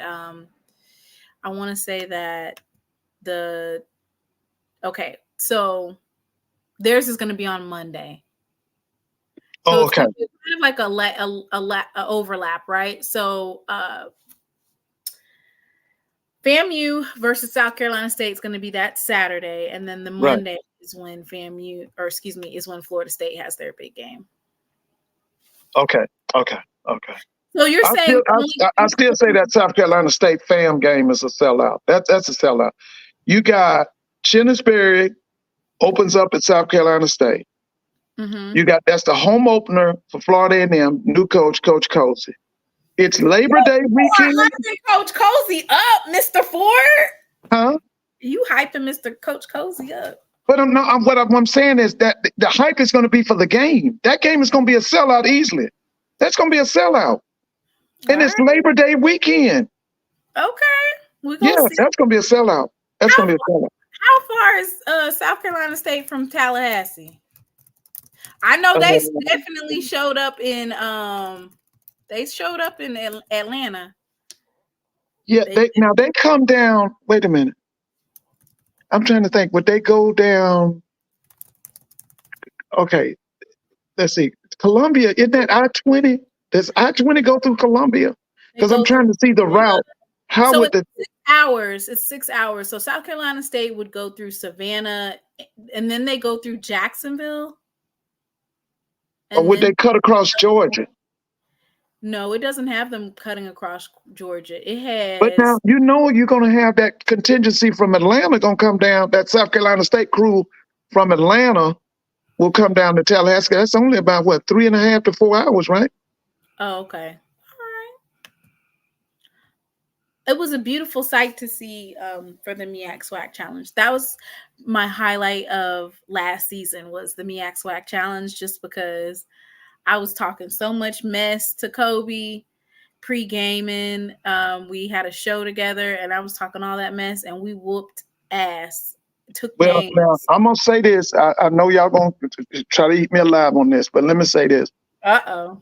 These people in the MEAC and the SWAC got to go head on and beat South Carolina State now. Because after this year, all bets are off. This guy, Chandler Berry, is going to try to take over black college football. So they got to go ahead on and beat them this year. Well, we don't play them this year. But you might have to meet up. Listen, you might have to meet up with them in the Celebration Bowl. Oh, really? Yeah, you might have to meet up. If not this year, maybe the following year. I'm just telling y'all now. Y'all better go head on and beat South Carolina State now. Because this guy, Chandler Berry, is going to try to take over black college football. I'm just telling you now. They better go ahead on and beat him now. I wonder how Mr. Campbell is going to react to losing in on the highest of Seven Hills. Yeah, because they got a winning streak. They got the second longest home winning streak in the country, right? Yeah, usually they make sure to schedule like schools that aren't even that aren't in any type of conference. Hey, Jerome, I'm telling you, listen, Jerome, y'all better watch that boy Chandler Berry now. Not that boy, but you better watch him. Because I'm trying to tell you now. I heard that Jerome, y'all better watch that boy Chandler Berry, man. I heard South Carolina State's Bulldogs gonna be wrangling those rattlers like a toy, like a dog toy. Well, now here's the thing: the people that I've talked to up here from South Carolina State, most of them say the question mark is the defense. They feel good about the offense, especially after they got the quarterback from Benedict that had transferred to Murray State. But their question is the defense. Will it be that, that staple South Carolina State championship type defense? You know what I mean? Mm-hmm. Blue says the longest streak in the FCS, Montana State. Oh, it is the longest? I thought it was the second. Oh, okay. They lost to North Dakota. Hey, Blue, let me tell you, shouts out to you because about a month ago, you talked about the changes to the Celebration Bowl. That's why I was not surprised about them moving it up. You did a good job on that. You and the guy from Alcorn. I came home one day and y'all were talking about it. So I wasn't shocked because you had kind of like given us a heads up. You did a good job on that, Blue. You did a good job. Mr. Ford. Yeah, hey, what's up, bro? Jerome, how you doing? I'm doing pretty good. Hey, Timona, how you doing? I'm good. Hey, Jerome. Yeah, love. So, when it comes to, Chandler Berry, he did a great job, at Benedict. I just want to remind people, though, a lot of times the success on the D2 level doesn't necessarily translate over because, as you remember, Mr. Ford, when Maynard was running through the CAA, made it to the D2 title game at Winston-Salem State, that didn't necessarily, transfer over to success at Hampton. Well, let me ask you this. I was about to, have you forgotten Pete Richardson? Have you forgotten Rod Broadway? Well, so, with Pete Richardson, I think there were we have more barriers now than we did way back in the late 80s, early 90s. Bro. No. That's an excuse, man. That's an excuse. Because now, to your other point. Give them credit, bro, Jerome. Now, to your other point, Rod Broadway, he can just flat foot coach. Yes, and I think that was proven. Yes, and remember, he left North Carolina Central at that time was Division II. They went to CIAA. And he went out to Grambling. They were what do you call it? They were about to transfer or whatever to the MEAC because he left in, I think, in 2006 or 2007. And went to Grambling. But then you got to look at the coach at Bowie State. He was running through D2. Had a lot of success. Yeah, and then went to Morgan. And I think all of us thought, he would be really successful. But it's in my opinion, in the late 80s, 90s, there wasn't a lot of difference between D2, 1AA on the HBCU circuit because there were quite a few D2 teams that were beating some SWAC schools. But now in this new age of football, I feel the disparity is a lot wider when it comes to the amount of scholarships offered, schematically, when you're talking about just having depth, I just don't see Chennis. He'll be all right. You know what I'm saying? Like, to me, he'll be very middle of the road. But I don't see him. Time will I don't tell, see him being right very or wrong. Time is gonna tell, man. I'm just gonna tell you like they telling me. They said they said in the black college football, beat him this year. Cause after that, all bets off. Not you quoting Deion Sanders. You better get me in the. That's what they saying about this guy, Chennis Berry. They say you better get him this year. Get him this year. Because right or wrong. Not the last team he had at Benedict. But the team before that, I know they could beat SWAC and MEAC teams. That big old offensive line they had, they would have beat some SWAC and some MEAC teams. But you got to ask yourself, like, who did they actually beat though? Because I know they got put out in the first round of the playoffs both years. Yeah, but like, they did. What solid team in the Seattle Belay or SIAC did Benedict beat? Like, I can't really think of one. Wait a minute. No, they didn't play South Carolina State while he was there. No, they didn't. No, they didn't play. They didn't play any MEAC or SWAC schools, did they?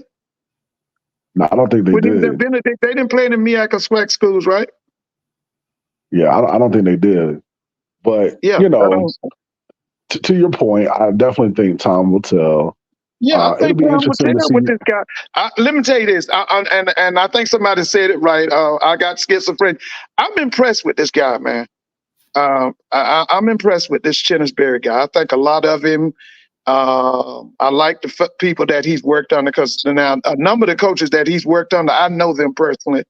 I'm impressed with him. Just like I tell people, I met TC when he was up at Central. It was him and Jerry Mack, and I was very impressed with them. And I met the guy that left FAMU. You know, he has family up here. That's at Duke now. What's his name? The former FAMU coach. You talking about Willie? Willie has relatives up here in Atlanta, and I was very impressed with him. I thought he was, I just thought he was outstanding. When I meet up with a coach that I think is outstanding, I'm gonna be honest with you. I'm gonna let you know, and I think the world of this guy Chennis Berry, man. Well, let me ask you this: do you think this will be the last year for old buddy at Dasamotum over at Norfolk State? Yeah, if they don't win at least 6 or 7 games, yeah, he's out. He's out. Big Worm? Yeah, they've had some issues up there. I don't think it went.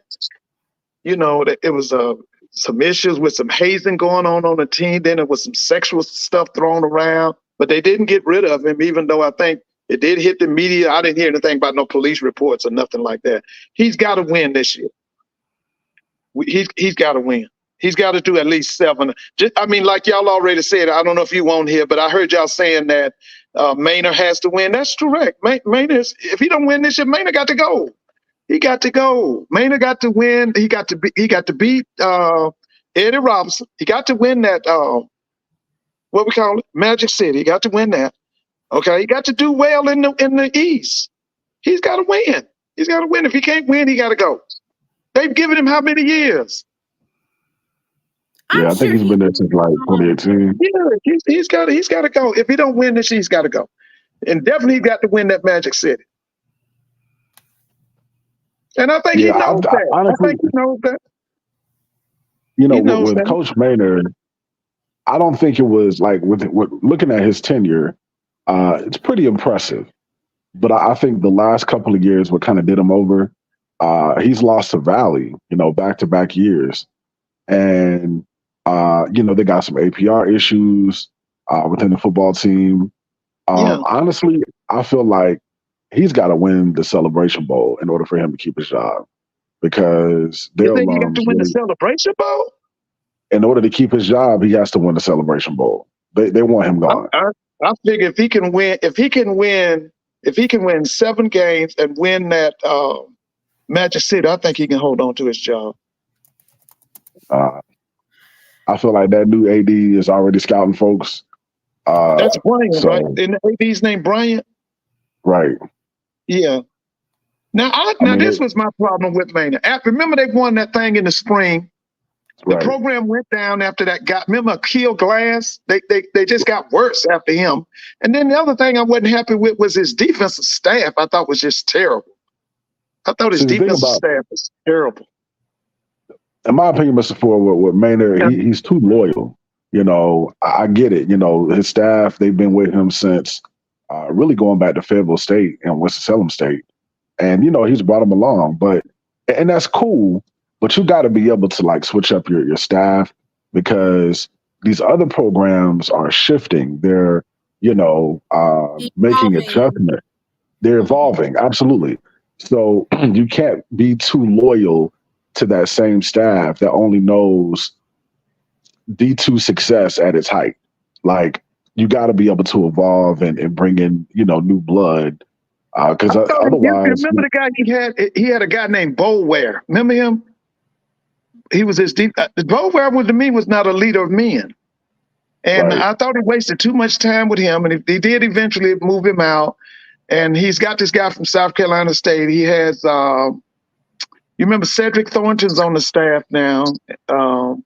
He has one of them guys was with TC up at North Carolina Central. He was a defense coordinator. He's back on the staff. To me, this is the first time I've had respect for his defensive staff. I just never respected his defensive staff. Yeah, I know their AD has a lot of big plans for the program. You know, they've got and they spend a lot of money. Hey, bro, Jerome, they spend a lot of money, man. They spend like $12 million. They spend a lot of money. And you know, they have high expectations. They've got wonderful facilities. They don't have the fan base. Yeah, they don't have the fan base just yet, to me, to support a winning program. And I say that because having a fan base and having support consistently is really important to the players that you're getting out of the portal. It's also important to the staff, because the staff, they want to see fans in the stands consistently at home and in away. But, you know, if that AD can bring in, you know what, Mr. Ford, I wouldn't be surprised if the AD is in talks with, what's the brother who was at Valley and went with Prime? Dansby. Yeah, I wouldn't be surprised if he. I wouldn't be surprised, because we all know this is Prime last season. So I wouldn't be surprised. Yeah, you're right. It is. Listen, the national media is making sure this is his last season. And the main thing they telling them people is, you better not vote for Shadua for the Heisman. Because I've been sitting at my house, you know, I'm out of school for, you know, I'm out for the summer. The media is wearing Prime out, and after Prime, they're wearing out Shadua. They talking about them like a dog. I wake up in the morning, they talking about Prime like a dog, and then after him it's Shadua. I go to bed at night, it's the same thing. They making sure they tell all the Heisman voters, you better not vote for Shadua. Who are these people? It's the media. ESPN is if they not number one, they number two. Because they listen, they what they doing is they building a bridge for Dion to leave Boulder. They only make loud noises whenever Jackson State or HBCU say something. I'ma just mind my black ass business. I ain't got nothing to say. No, me. I just hope he don't come back this way. He don't come back this way. Prayers and thoughts. All the folks who elevated, they're gonna be right back over here in the HBCU spaces. Lord, do you like to? But now, let me say this too, Bro Jerome. Now, one of the things let me say this. I've been going around talking to people, graduates of all the schools, you know, SWAC, MEAC. This 2024 season is a much anticipated season. Everybody is ready for the season. Absolutely. I mean, everybody is ready. And the feel in Black college with the graduates or the people who love Black college sport is there's a lot of parity. Okay? Nobody feels that a team will go undefeated in any of those conferences. Okay? And it's just that, a lot of people try to say, well, when Dion left after the 2 years, he won the SWAC, that took the air out of the SWAC. That was a lie. It's so many people talking about SWAC football in this city up here called Atlanta, Georgia, and MEAC football. I mean, the 2024 season is a much anticipated season. I know I'm ready. Yes, a lot of people are ready. Yep. Ready for Jackson State to reclaim its glory. Isn't that right, Jerome? Shit, let's go. Big D. Hey, did you guys Mr. Campbell that? Did you tell Mr. Campbell that? Oh, Mr. Campbell already know. He know what's up. Jay White said y'all not gonna keep going in on my coach. Hey, Jay White. Hey, who was the coach? Jerome, I just wanted to spell something. You said something about us not having a fan base to win SWAC football championships. That was never needed to win SWAC football championships. That's optional. No, that's not what I said. That's not what I said. I said when it comes to retaining really good players that are coming out of the portal and really good coaches, they want to see support, consistent support at home and away. I don't know if you guys remember that when Prom was at Jackson State, the player Prom spoke about it several times, and the players talked about it. And these players are coming, from various FBS programs, and they were talking about how they love Jackson State's fan base.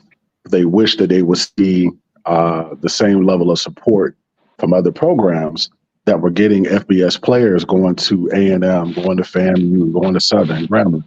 So my point is, these players that you're getting out of the portal, it's not just an A&M thing, it's just a everywhere thing. They want to see consistent fans, consistent, solid fan base at home and away. And the head coaches want to see the same thing too. No, but we deal with a different dynamic here in Huntsville, man. I mean, we stay in a predominantly white city.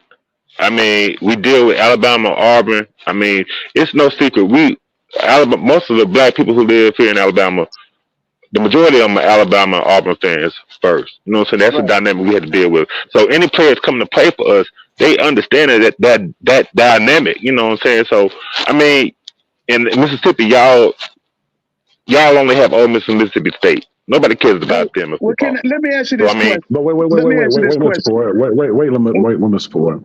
So you said we only have Ole Miss and Mississippi State. They never been prominent. Wait. Y'all only have Bama and Auburn. And here's my point, though. When it comes to Jackson State's fan base, we got fans literally, even when I was an undergrad, weekly coming down from Chicago, Detroit, Memphis, Atlanta, Baton Rouge, Houston, Dallas. They're not. Our fan base is not just. So what now? Go ahead. No, so my point is, with A&M, as you guys are trying to develop a culture of support, you can't just rely on the fans that are there in Huntsville or North Alabama. You guys have a large base in Birmingham. You got a large base in Atlanta. You got a large base in Nashville. There's plenty of other fans, in the Black Belt. You guys have to do a better job of developing that culture of support with those fans to get consistent support at home on the road. That's never been our culture at A&M, and I know. That's what I'm saying. You have to develop that culture. I don't think so, man. Because that's something that you all can do at Jackson State and FAMU. I mean, people understand why A&M. We're in the predicament of why people don't travel and all that. That's understandable within the A&M alumni fan base. That's something we do. Okay. So how about this, bro? You got a HBCU right down the road called Tuskegee. Tuskegee in a worse situation than y'all when it comes to location, but their fan base is consistent. Yes, one of the best in the country. Yeah, that's on a smaller scale, though. You said on a smaller scale. That's on a smaller scale. Tuskegee doesn't even have. I mean, that's on a smaller scale. I mean, they're Division II. Yeah, they're Division II. They're Division No. What I'm saying is, I've seen Tuskegee on the road take way more fans to an away game Oh yeah, they than got a fan A&M base. does. Yeah. So my point is, there's some things from a marketing and the branding standpoint, just from an overall communication standpoint, because there seems to be a disconnect. Let's not forget now that Tuskegee is the winningest black college football program in the nation. Yes, they are. They got a Okay. tradition that goes way back. That's true, look, I'll put them on par with Hampton, who has a very prominent winning tradition, but their fan base sucks as well. So But my point is, fan base is better than Hampton, then, because Tuskegee, every year they have other than Jackson State. I'm not saying Jackson State, but when you look at Tuskegee's homecoming, every year they're gonna have 30,000 paid attendance at their homecoming. I'm going to make this point. I'm just going to drop down. I wouldn't expect, the way it seems like you're expecting our fan base to be like, Jackson State FAMU's fan base, and I don't think that'll ever happen. For one, like Mr. Ford said, I think he said our fans are similar to Hampton and Howard as far as, like, I guess you could say bouginess. They're not going to travel, especially to unsafe cities. I mean, that's just what it is. Wait. And I want to ask him a question, Brother Jerome. That's just the reality of it. They're not bringing their families to where they don't feel safe at. You know what I'm saying? But let me ask this question: how many wins does Maynard has to get this year to keep his job? He has to win the East. That's a consensus. He has to win the East from the alumni. Yeah, he has to win the East and make it to the SWAC Championship. And we'll go from there. I think he'll get another contract. Wait a minute. He can't win. I was thinking maybe 7 or 8 games. He has to win the East. Well, y'all might as well go and pack his bag. He ain't winning the East now. I mean, Mr. Ford, the game is played on the field. That's the way I look at it. The game is played on the field. Anything can happen. Wait. Which cities do you feel are not safe? That's what I'm saying, man. Because what do you? Look, I'm not gonna shoot. I'm not about to shoot no shots at A&M and what they got going on campus. I just want to know what cities. You said he got to win the SWAC? He's got to win the East. Wait a minute, Mr. Ford. Hold on, Mr. Ford. We want to know what these unsafe cities are. I'm sorry. Hello? Yeah. Brother, you got the flow. Jay White, which cities are unsafe? I'm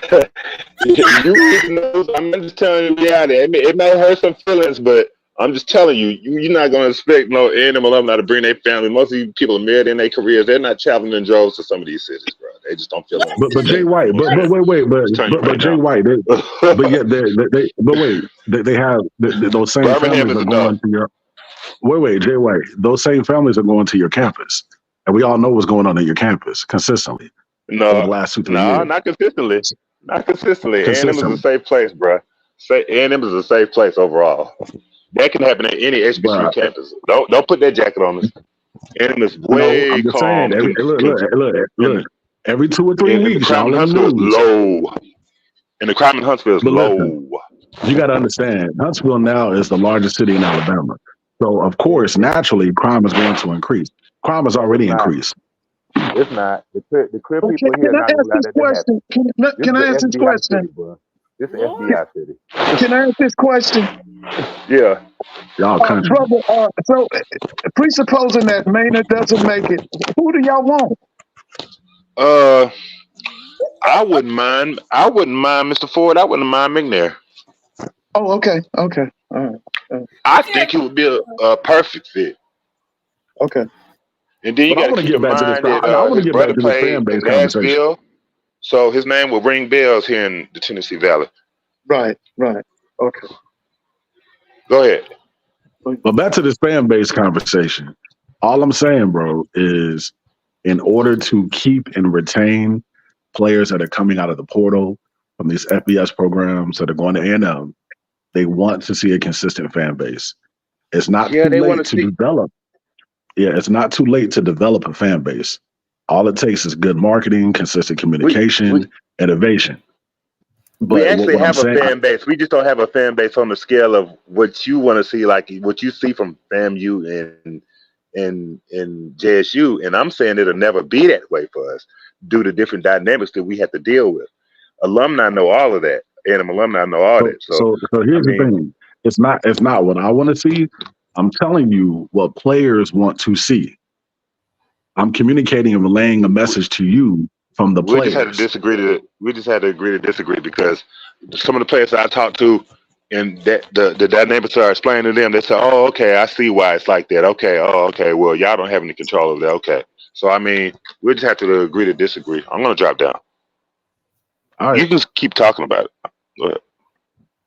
No, I'm good because y'all are hanging out. I'm good, but I appreciate the conversation. Okay, Jay White. Thank you so much for coming up, Mr. Jay White. Thank you so much. You know, Brother Jerome, when I was in college, they had a guy, he was the coach over there, A&M. He was dominant, man. But they went to SIAC at the time. He passed away a few years ago. He was a great coach, man. His name escapes me right now. God, I can't think of it. I got to look him up. But I think they can be a perennial power over there in Huntsville. Like I said, they spending $12 million now. They got money. I just think, Mr. Ford, that the mindset of A&M, I love them. You know, I got some of my good friends at A&M folk. Yeah, I guess a lot of them up here in Atlanta. They're just too small time right now. Like they haven't developed a big time HBCU attitude yet. I did not know that we had elitism in the SWAC. This is my first time. You didn't know that? You didn't know that? Outside, I mean, I knew FAMU but I'm talking about like our core SWAC institutions. Listen, Southern think they better than everybody. Did you know that? Southern think that it's Southern and everybody else. Did you know that? This is my first time hearing it. It was kind Southern of has always felt that way. I knew that when I first came to Grambling. It's Southern and everybody else. Timona, when I tell you A&M people really think they're like Hampton or A&T when it comes to elitism, and they look down on it, especially they definitely look down on Jackson State. They feel like, is it the Harvard of HBCUs? Like okay, so I made the premise. Here's what and you know what? I might have to actually take a step back on that. So I made the premise that the SWAC is the strongest conference in all of FCS in terms of our institutions and athletics. The fact that our conference is, probably one of the standards as far as being stable. Like we don't have institutions who feel like they're too good for the SWAC. The fact that I'm hearing this elitism from Jay White, I did not know. I need to pull up Coach Maynard Barkin because is this real? I didn't know it was like that. Well, you never heard of Southern University? You never heard of Southern University? I heard of Southern. We don't listen to Southern has always felt it's Southern and everybody else. You didn't know that? No, I did not. Southern thinks they better than everybody. You didn't know that, Jerome? I know. That's a delusion. Yeah. It is delusion. It's Southern and everybody else, including FAMU. Uh-oh. And as we know, let me shut up. Simona, I'll say this.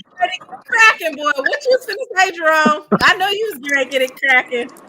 Nah, just something came in my spirit and said pride comes from a fall. And we see what Southern is now. But with respect to A&M, Timona, I will say they definitely look down on Jackson State because we're in Mississippi. They feel like they should have that level of band, that level of athletic prowess, etc. And I don't know where the bouginess comes from. I mean, you're in Huntsville. It's not like you're in Charlotte or Raleigh, Durham. I mean, Huntsville's a nice city. But, it's you go to known A&M, for engineering, right? Isn't it not NASA? Oh, right. But it's known for NASA. EA said FAMU brings class to a situation. That's all. A class on what not to do. Not class, but a class on what not to do. Exactly. Because I'm like, have you ever been to Tallahassee, Florida? Ain't nothing classy about Tallahassee, Florida. Hey, it's the capital city of Florida, man. Ain't nothing classy about that city. It's country. Ain't seen so many Confederate flags in that city. Oh my gosh. It's country. It is country and racist. It's. Yeah. I don't know about the racist Ron part because DeSantis, I was on the other side. I was over there with the fam, on the FAMU side. Also, I ain't venture out to the white part of Tallahassee. HBCUs with this elitism. Oh my goodness. It's delusions of grandeur, man. I think HBCUs, some school HBCU schools had that delusion of grandeur when it came to being elitist. I mean, if you talk about elitist, we ain't bringing our families to those dangerous cities. Hey, Roger Wrong. That guy was named Ray Green. Do you remember him? Ray Green. So and they did have a pretty good program for a stint, but I think traditionally A&M is like a basketball school, especially when they were in the they were. You're right. That was Ben Jobe. That was our coach, the guy that's with Carlos Brown. Now he was real good at A&M. What's his name? He's on that radio, that podcast with Carlos Brown. His name escapes me. But there's definitely some elitism. I don't know where it comes from. But what makes it worse, Baton Rouge, baby, comes from Baton Rouge. Okay. Baton Rouge, baby, Southern and everybody else. Go ahead, Jamona. So moving into this, I didn't know. I mean, goodness, I didn't know. So I wanted to read this and get you guys' take on this. And this is just regarding whether or not Grambling and Southern should move the Bayou Classic, or if some of these my take was, respectively, the SWAC isn't taking any advice from MEAC in regards to athletics or football, because the MEAC folks have been the loudest regarding what should happen. FAMU also was really loud about the playoffs, even though, once again, if they would, reach back into their history, they would realize that they basically structured the FCS playoffs to X you out of the equation, and now they're trying to first round. That's right, first round. The FCS playoff was created because of the fact that the way it's structured now is because FAMU won the damn thing back in '78, and so they was like, well, we can't have girls. Excuse me, we can't have these niggers over here when it was supposed to be ours, right? Because that's what it is. Well, Timona, here's my take on the whole conversation of that topic. I feel like it boils down to people from schools that don't have real culture and real tradition.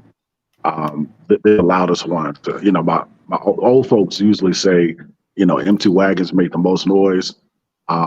That's essentially what this is. When you don't come to the table with a history of culture and tradition on the level of a Bayou Classic or Turkey Day Classic, etc., of course you're going to want to move that out of the way and have a seat at the table.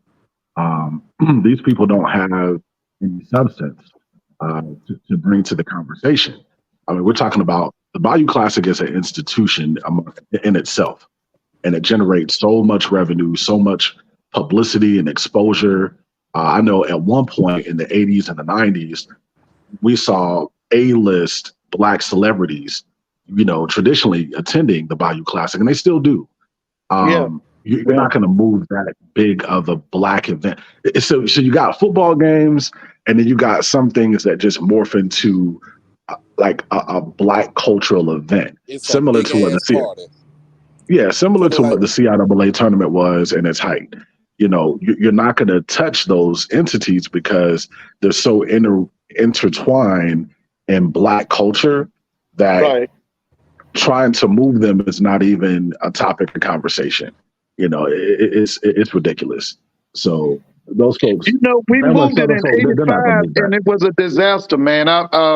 We went from a sellout to something like 50,000. So I hope we don't move it from the Thanksgiving. That's our weekend. Thanksgiving weekend is the best time for the Bayou Classic. I'm gonna be honest with y'all, Moving the Turkey Day Classic and moving the Bayou Classic is still not gonna do anything for for a SWAC, when it comes down to it.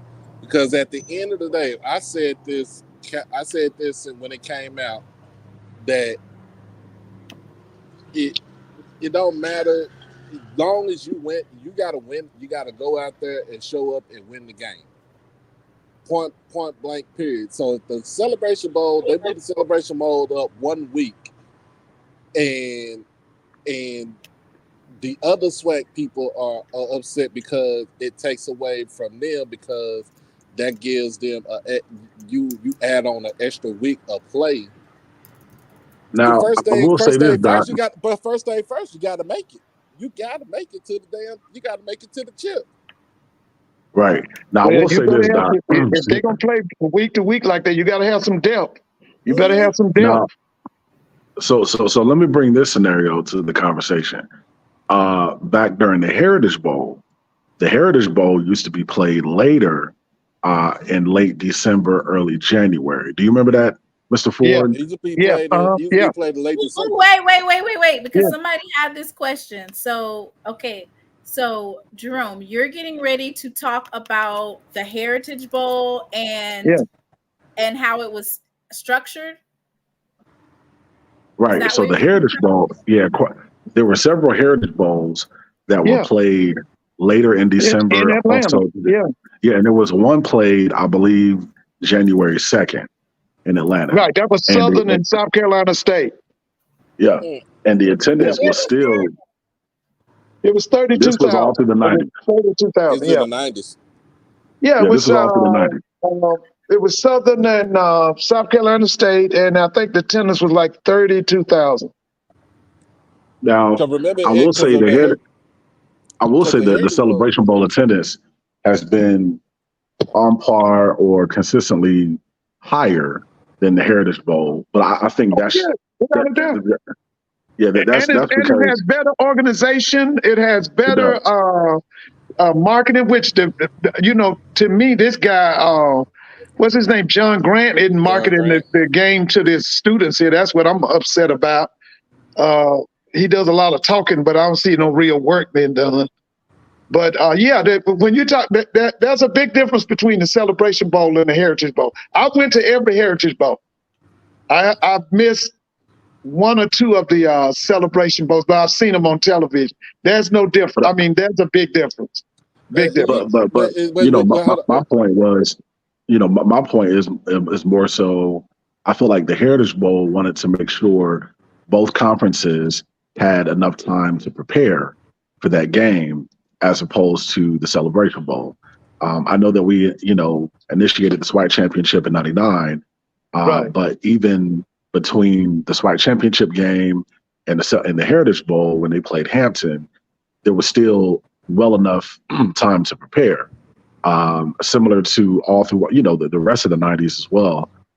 So I feel like that's one of the biggest things that SWAC have been concerned about, even when Alcorn was playing A&T. I know Alcorn had quite a few starters that were hurt and injured, and it definitely could have made a difference in that game. A&T had like a whole month to prepare, as opposed to Alcorn, they had 2 weeks, maybe a week or something like that. So it's a valid argument, but moving the Bayou Classic, that's out the question. I get it, But let me say it like this though. So when you talk about the Heritage Bowl.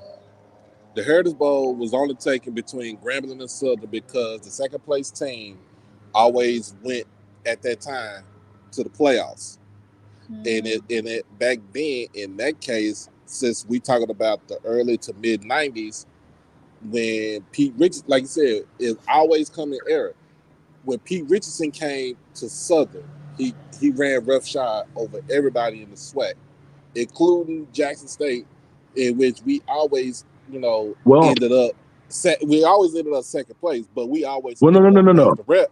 Yeah. So in the 90s, Jackson and Southern split up until the 99 game. But what I'm saying is when Jackson State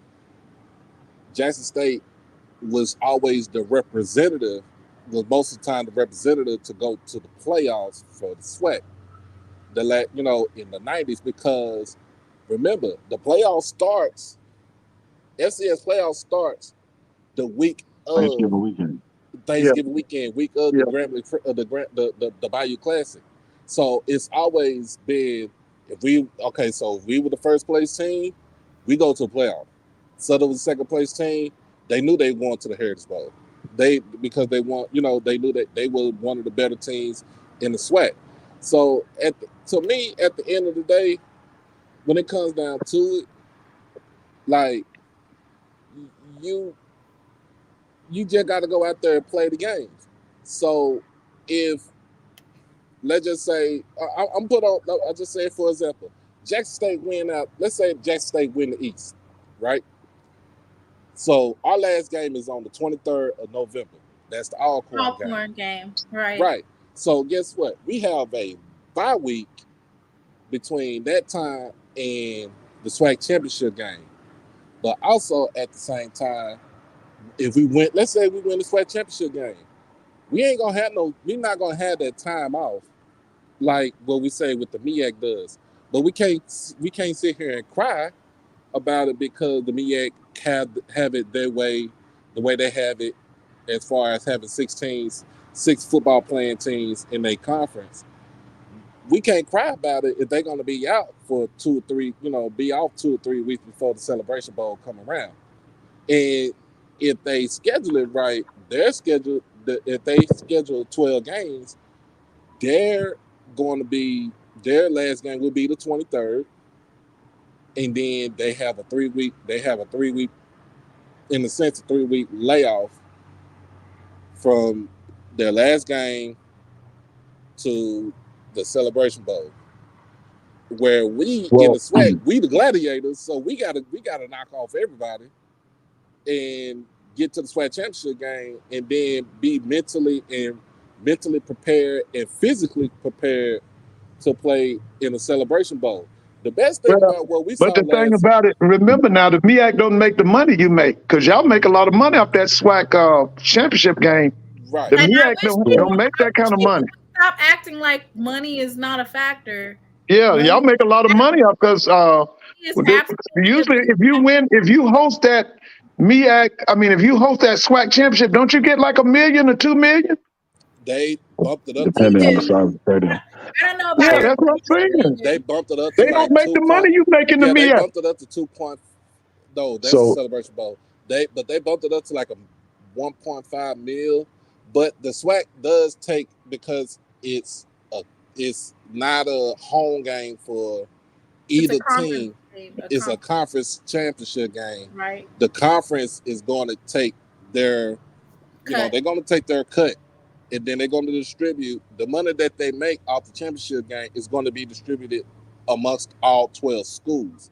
So even if Valley, let's say Valley went 4-8 and don't go nowhere, they're going to get money off the championship game, because it's revenue sharing. Right. Now, I will say this though, but to answer Tamona's question that's posed on the screen, how was it scheduled and how it impacted the SWAC? To answer that, the SWAC dominated the Heritage Bowl. Yeah, I think we've only lost maybe one or 2 times. Was the one of a lot of. Yeah, I think we lost. I know we lost 96 to Howard. That was a close game, and we lost 99 to Hampton.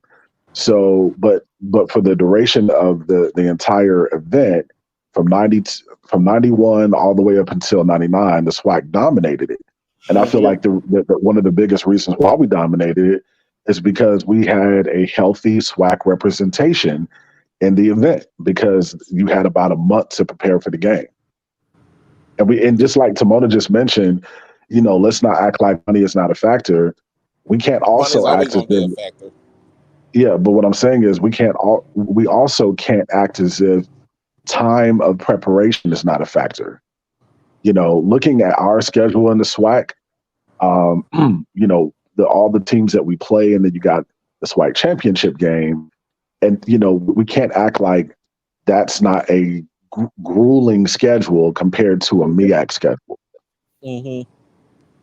With back-to-back games. Because it's a gauntlet, and you got to realize too, Because in a sense, like I said, I said this today, and I said this on yesterday's show.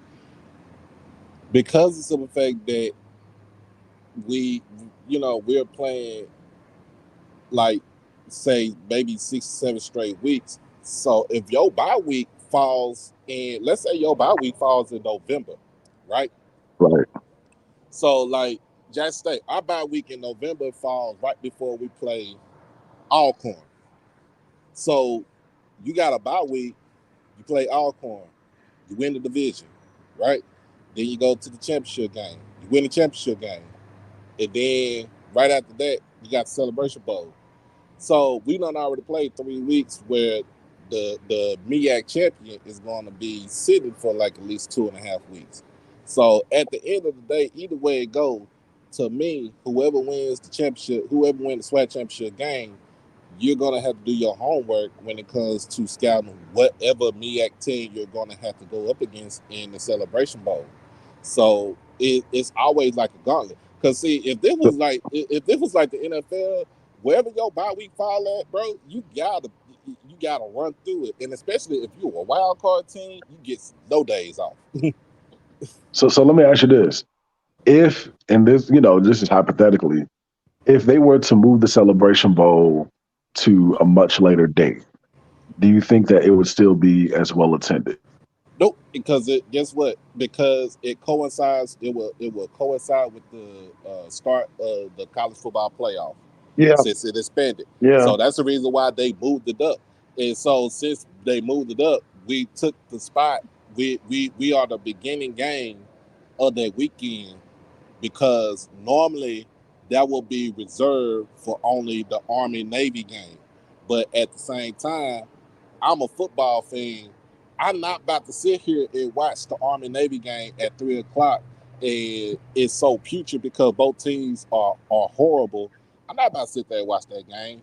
I'm gonna start my day off by watching the Celebration Bowl, because that's the beginning of bowl season for everybody. So I'm gonna watch that game regardless. So that answers the question with respect to viewership, but I'm talking about attendance. Do you think that it would be as well as attended if it was like late December, early January? No, Brother Jerome, we don't need to listen. We don't need. He's right. He's right. That date is the best date, because when the 20th come and the big boys, when I say the big boys, FBS start their stuff. Listen, we need to be out the way. We need to be out the way. Yeah, we need to be out the way. Let the big come 20 when that FBS tournament or playoff start. We need to be out the way. Let them have that. I'm gonna be honest with you. I don't have a problem with the schedule. I don't have a problem with it. Also, it's the start of the college football playoff, and then the NFL is going to ramp their stuff up that whole weekend. That's right. So we're going to get out watched by those 2 events alone, because I think that, like, in the grand scheme of things, there's a certain demographic that watches the Celebration Bowl, right? And that I think we're gonna get more now with us being moved up to the 4th. Is it the 14th? Yes. But listen, whatever we've been getting, it'll probably double. It'll probably double. You think that'll increase? So when I looked at we'll get more eyeballs. When I looked at the calendar, it historically has been the 3rd week of December. That's when it has been. I think that it is good because the 21st, when we talk about attendance, the 21st, that's like right around the corner from Christmas. Folks are going to be traveling to their prospective Christmas vacation or holiday on the 21st. That's time for me to get to my family or plan that. So putting it at the 14th, that gives some cushion for those who are traveling to Atlanta outside of just driving there. And then go ahead. Oh, but guess what though too?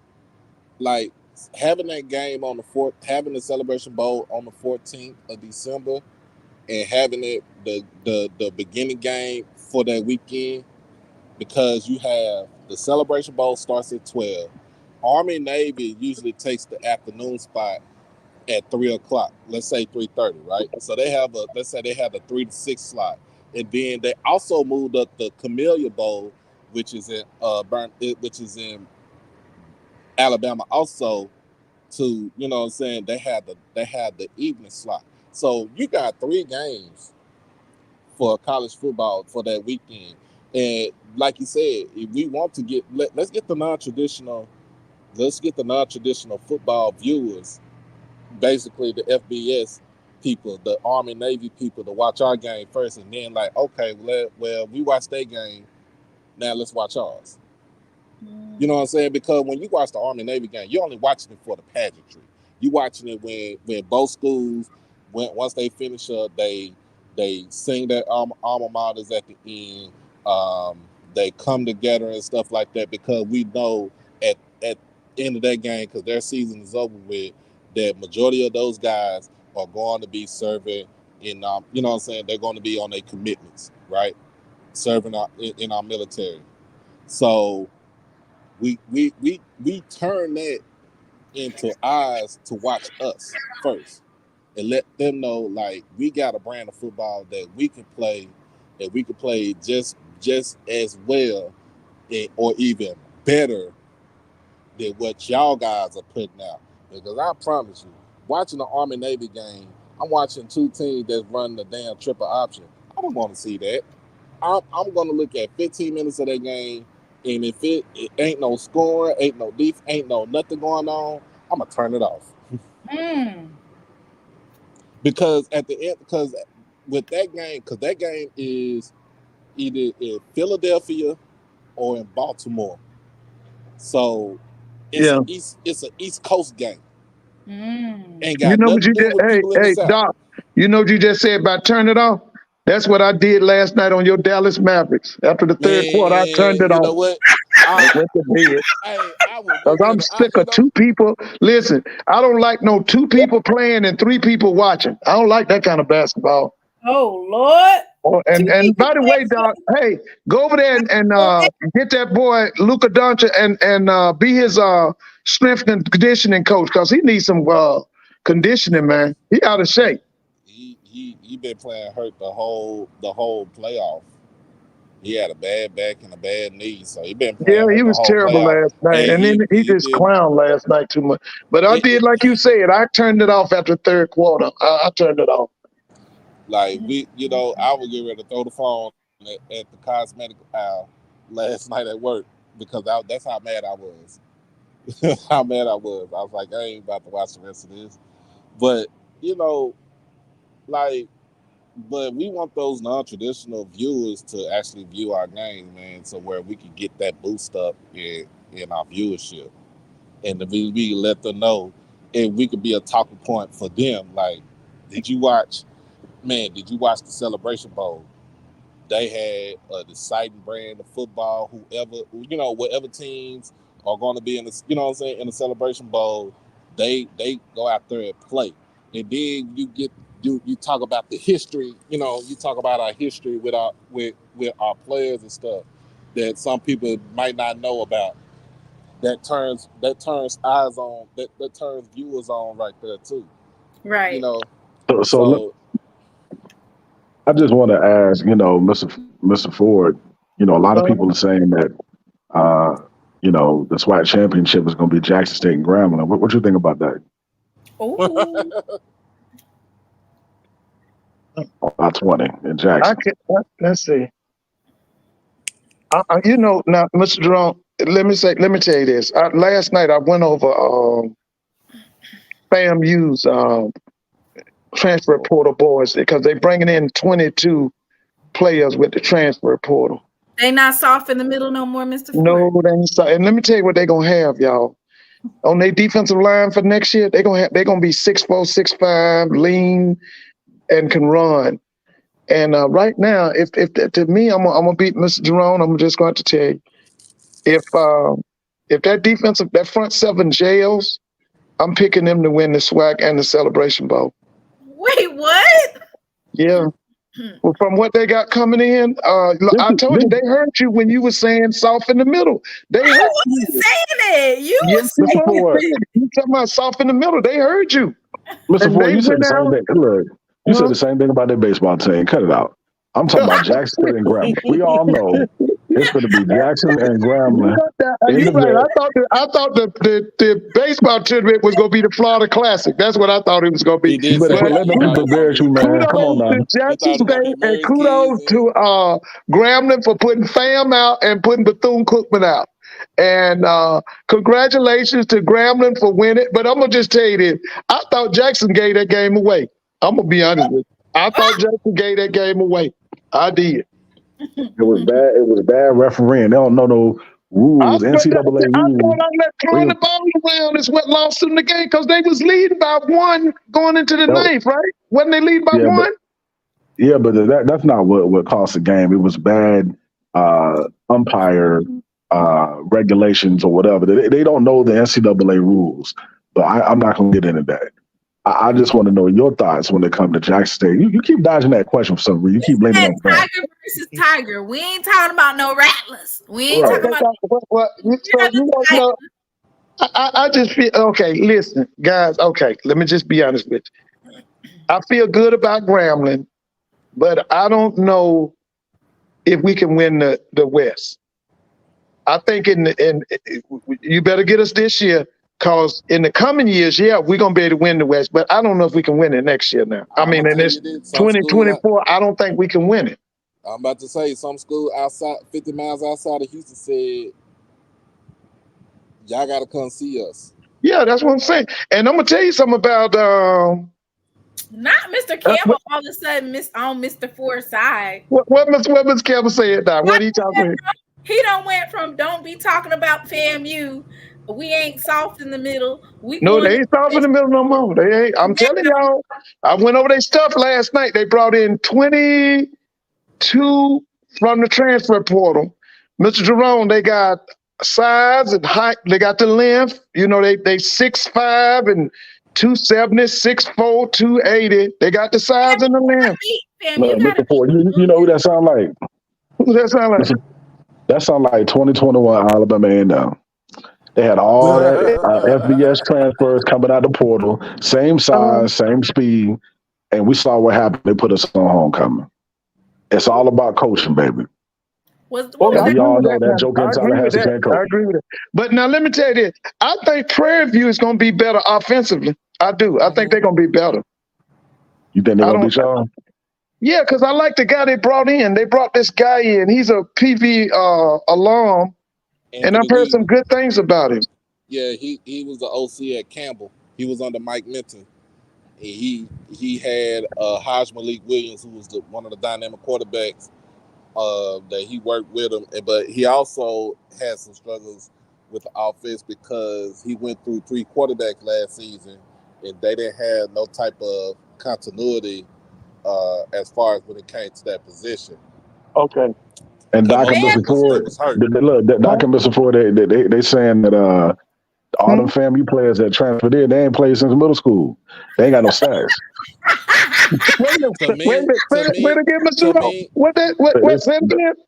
They saying all them folks that FAMU got in that came out the portal, they ain't played since middle school. They ain't got no stats. Okay, that's what I'm saying. Well, listen, you know they hear August. Listen, August 24th, they here against Norfolk. You know we gonna be there. You know everybody here is gonna be there. Behold the green and gold. Huh? I said, behold the green and gold. Yeah, behold the green and the gold. You're right. Behold the green and the gold. But listen, we everybody's gonna be at that game because I'm just being honest with y'all. That brother Cozy, they not gonna give him but 2 years. They not gonna. He got to win that championship in 2 years. He got to go back to this. He got to win the Celebration Bowl. Either this year, 2024, 25. They making Cozy work 5 times as hard with half of the salary of Willie. They making him work hard, and they only giving him 2 years. They're giving him 2 years, baby. He made it big time, Willie.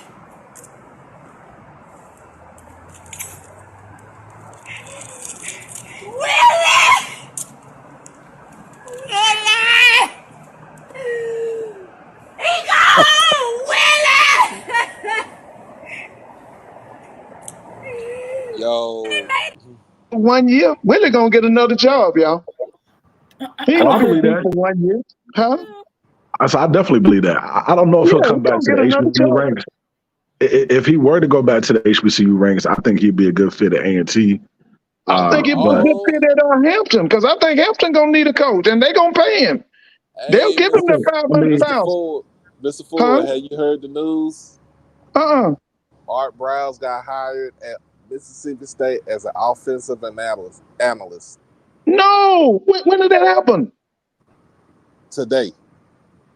And we ain't heard what? We ain't heard nothing. We ain't heard a peep. But here's look, y'all listen to this. Here's the catch. Jeff Lebby, who's the head coach of Mississippi State, is married to Art Brow's daughter. Okay. We ain't heard a peep. What's up? We ain't heard a peep out of nobody. No fake outrage. No, I ain't heard nothing. I was looking at ESPN. They didn't even say nothing. They clowned up. They clowned when Coach Hugh Jackson tried to bring. Yeah, they did. You're right. They clown. They cut up. They didn't know how to act. Well, that's a quality hire. That's a quality hire, man. Behold, the green and the gold. Yeah, he got. Hey, listen, and that guy. Being rare form. Coach Odom's got to win up there in Norfolk this year too. They're gonna send him out of there too. Yeah, big FAMU is not losing to Norfolk State now. No, I don't think so either. All right. Now South Carolina State. In Bragg. Ask somebody anybody on here from South Carolina State, what's the deal on your defense? Because that's what your alums up in Atlanta's question mark. They're saying that they don't have the defense. They don't have that South Carolina State type defense. Yeah, you know they ain't got no offense either. We saw what Jack State did in Atlanta. Yeah, but listen, I'm telling you now, they got that offense. I think they're gonna be all right on offense. Because he does a great job with his offensive line, and he's got the old quarterback back, the guy that went to Murray State. What was his name? Phoenix. Yeah, he's at South Carolina State now. Y'all folks are over here in the chat being petty. It's MEAC versus SWAC challenge. And all the SWAC folks is talking about some behold! The green and the gold. Y'all are petty. It ain't. We already know they band gonna wear out the. We already know they band gonna wear out the Marching 237. So. Well, does the green and the gold, do they travel? Does the band travel at Norfolk? I think they're traveling for this. Okay. They got a big. They got a big alumni base in Charlotte and Atlanta, and I know the Charlotte chapter. They going down there real deep. The band will definitely be there. To be honest with you, they are kind of like an underachiever because Norfolk should be winning in every sport. Because to me, if you compare Norfolk to a school in the SWAC, to me it's Southern. When I went on that campus, I kind of got that Southern feel. They should be winning in every sport. They should be dominant. And to me, he's gonna have to win this year. They're gonna get rid of him. Huh? Yeah, I think the only sport they're lacking in is really football. They dominate everything: men's and women's basketball, track, baseball. How's the baseball doing? How's that baseball? I know the track is good. I think the baseball is pretty solid. Okay. So it's just football, right?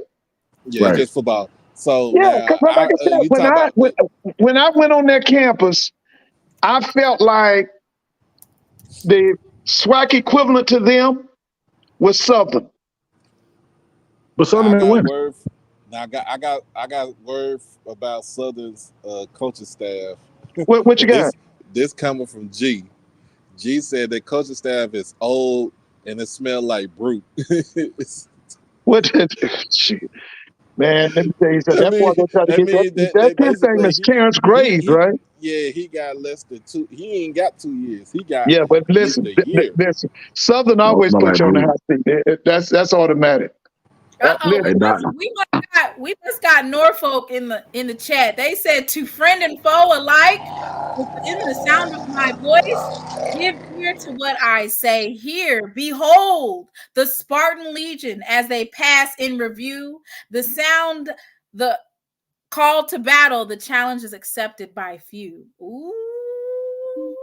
Yeah, let me go back to Doc. Let me go back. So, Doc, somebody said it don't smell like brute. It smell like white diamonds. Well, like brute and white diamonds in the culture room. Because he said, because G said, man, we were talking about this last week. It's like a lot of kids are not gonna they're not gonna take into like the culture style of what's going on at Southern. Because everybody at Southern is old. Say that again now. Say that again. Kids at Southern are not gonna be adamant or adapt to the culture style over at Southern with Terrence Grave and his staff. Majority of his staff is in like now, Doc, you don't believe that, Doc. Wait a minute, Doc. You don't believe that. You don't believe that. You just word on the street, man. Listen, them guys. Listen, you got Willie Todden, you got Fred McNair, you got that boy, the cat that came from Texas. What's it, Todd? You got all them guys is major guys, man. I totally disagree with that, Doc. No, man. They say them guys. Listen, these guys are past champions. Look at. Wait a minute. Look at the championships that McNair has won. Todd, I think Todd went to the Celebration Bowl twice with Grambling. Yeah, you're talking about Willie Todd. All right. Who else is on that? No, Doc. They gonna listen. I ain't saying they gonna run through the SWAC and all that, but they gonna be much better than what they were. I'm gonna tell you that. They gonna be much better. And I'm not a Southern fan or nothing like that, but I do respect some of them guys on that staff, man. And I do respect Terrence. They say they look like the old folks' home over at Southern. That is so disrespectful. And just that's okay. We'll see. When I come to SWAC Media Day, the thoughts and opinions of those on my channel do not reflect. Hey, Doc, I tell you what is that, September the 12th, when they come into Jackson, I bet you they play. Oh. I bet you they play now. Now, hold up now, Mr. Ford. Now, hold up. They gonna play. They gonna play. We not soft in the middle, okay? We not soft. I'm just saying that when they get off that bus, September the 12th, and to play Jackson with Terrence and them at the head, they gonna play, man. They gonna come with it. They gonna give y'all everything. They gonna leave it all on the field. I'm telling you now. We gonna make sure that I know. See, Pete trained Terrence. Terrence knows the deal. And one thing about Pete always said, you play to the beginning whistle to the last whistle. That's why I'm telling you now, when they come to Jackson, they're going to leave it on the field. They're going to leave it on the field. We're going to give them walkers and canes as their consolation prize. Okay. All right. I'm going to tell you now, they're going to come to play. Mr. Ford, what Grambling going to do? Wait! Before he answers that, let me go ahead and play that, because these are questions that need answers. How you gonna fix it? You done messed me up today. How you gonna fix it? You done messed. Listen. I feel like we can have a winning season this year. I don't know if we can win the West. And I don't know if we can win the SWAC. But I think after this year, we go back to being Grambling. Okay, what I mean by go back to being Grambling, we will be a threat for the SWAC Championship. But not this year. If we win it this year, I would be surprised. If we win the SWAC West, I'll be surprised. If we win the SWAC Championship, definitely surprised. It's the year of the Tiger. It's the year of the Tiger. And I ain't talking about Grambling. Hey, listen. I just want the new coaching staff to settle in this year, and then after that, we own. Mr. Jerome, we own after that. Mr. Ford, whatever happened to Bruce Eugene? Where he at? He's in New York, isn't he? Are you still over there? Hey, Doc, where is he? Oh, Bruce Eugene. Doc talked to Eugene. Bruce Eugene, and that man was talking so much mess. He said, Bruce is, "I should have Bruce been is still in New York. Yeah, that's what I thought he was in New York. Yeah, Bruce still in New York. Do you think he should have been hired as a coach at Grambling? He should have been hired as an offensive coach. Yeah, I would like for him to have come down as a part of the offensive staff. Yeah, definitely. Yeah. I think he should have been hired as an offensive coach, and then work his way if push come to shove. Ooh, He we could have having been a night game at Grambling? Oh yeah, 6 o'clock, baby. Do Yeah. you want to go? That's gonna to be the a packed hole? house too. That's gonna be a big crowd. It's early September. Do you want to go to the hole in the early afternoon, or do you want to be in the evening time? Because the hole, it's a different animal. Hey, Mr. Jerome, I feel good about us. Okay. I feel good about it. Yeah. I'm not saying that we're gonna come in and take over this 2024 now. But after that, I think it's on because we got some excellent recruiters on that staff, starting with Mickey Joseph. Now, I used to talk about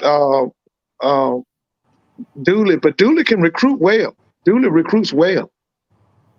He recruits well. I wish we could have got Robert Kent from Jackson State. Where's Kent? He's an assistant.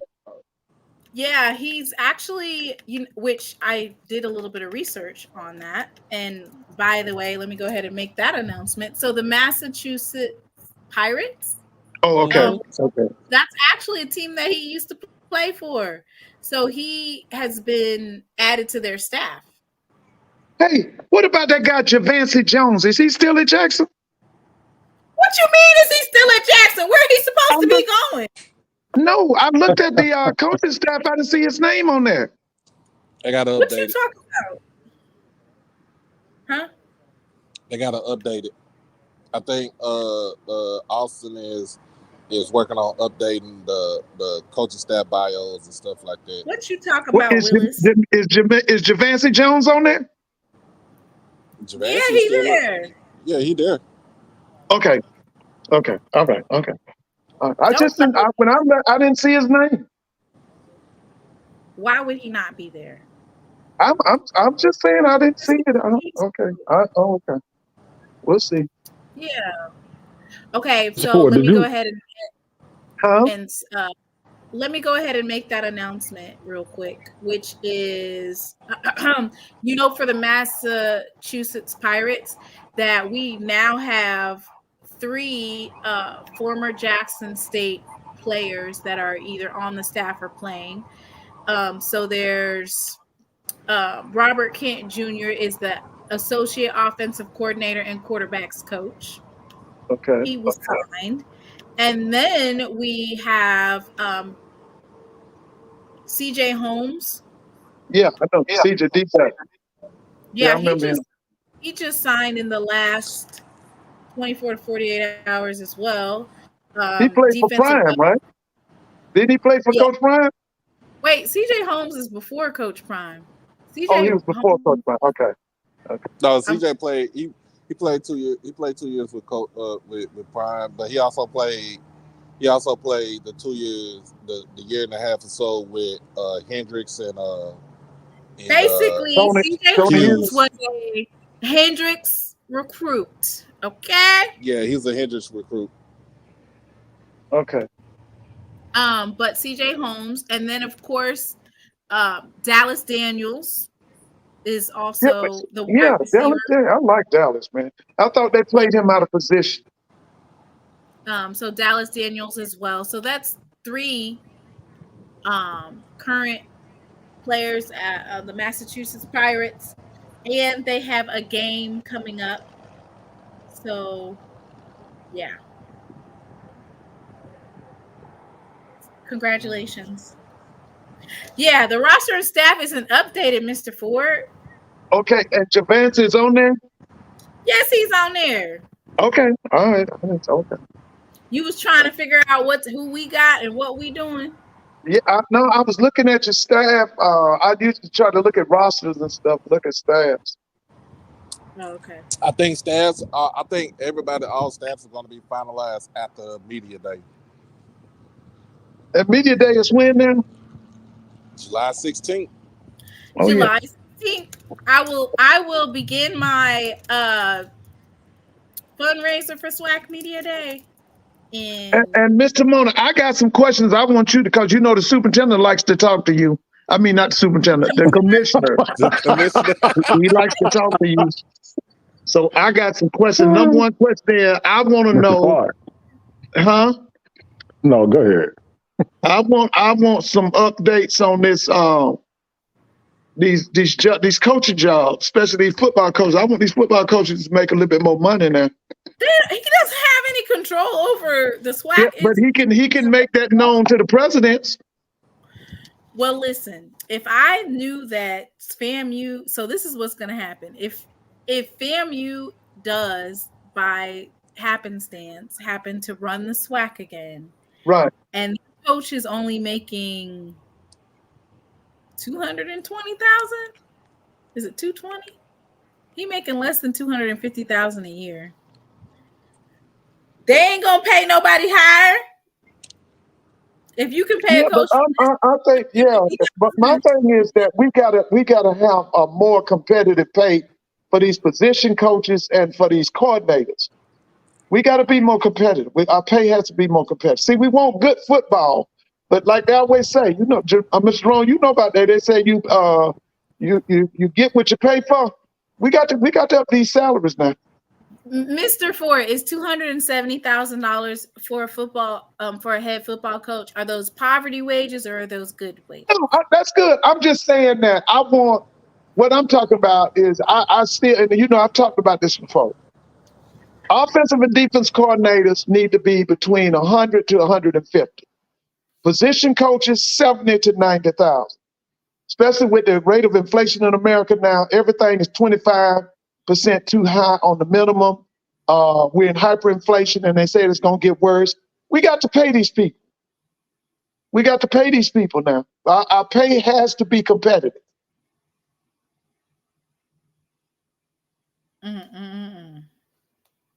Don't show me no offense coordinator, defense coordinator making $70,000 and $80,000. If you offense coordinator, defense coordinator, that's 100 to 150,000. Especially if you're gonna pay the head man $300,000. Where are they getting this money from, Mr. Ford? They can pay. They can listen. Y'all not gonna fool me with that. We're not even gonna have they don't even have, their band doesn't even travel. Who is that? Whose band doesn't travel? Geromany. Geromany A&M. Speaking of bands, let me ask you, Mr. Ford, did you watch the Super Bowl halftime show this year? Wait a minute, let's see. Who was it? You know, Usher had performed. Usher and Jackson State's band? Was that Jackson State? Yeah, Jackson State's band, right? Of the South? I heard that was Jackson State's band. Okay, what you think? I thought it was great. Man. Okay. I thought it was great. Mr. Campbell said that's a lie. The 237s will be in attendance. Okay. Yeah, I thought it was great. And he said on the last show, he said they're going to use the ramp. What do you think about that, Jerome? When he said they're going to use the ramp? The ramp is closed. See, if they ban travel, he would know that. The ramp has been closed to all visiting bands the last 2 years. The ramp is closed. Ramp is closed. They're going to have to slither up them steps.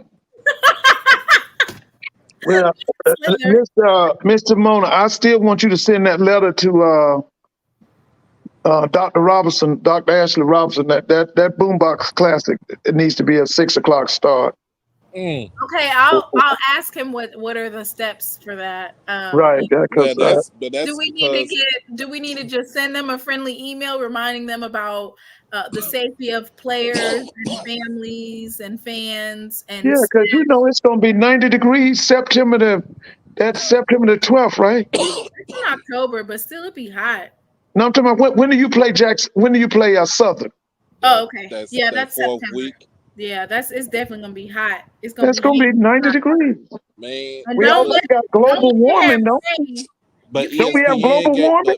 but Yep. ESPN got that gave us that time slot right there. They wasn't even in school. That was ESPN because it's being shown on the ESPN network. Well, I hope they can change that. Yeah, so Like we'll get right up that's- on that and request that for the safety of the fans, the families, the staff, the bands who have to wear their full attire, that it be a night game moved. Hey, Mr. Jerome, let me ask you a question. Yes, sir. Mr. Jerome? Now, in case the NCAA buys out Dr. Charles McClellan, who would you like to see our next commissioner be? You know, I've actually thought about that, you know, because McClellan, over the last 3 or 4 years, he's done a good job of positioning himself with the NCAA and the basketball tournament selection committee and all that.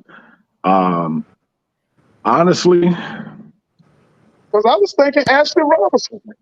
Yeah, that would be my number one choice. Yeah, that would be fun. Ashley Robertson. And then who would we get to replace Ashley Robinson as our AD? Why are y'all? Don't y'all have a young guy Look, I at wouldn't mind. Mississippi I Valley? wouldn't Is that mind guy bumping up that Mississippi dude to Valley? Rome. Is he a Jackson State graduate or he a Valley graduate? Yeah, Valley graduate. Oh, he a Valley graduate. Okay. Dang, y'all gonna Well, steal Doc- hook me? Well, Doc, I wouldn't mind bumping up that dude to Rome.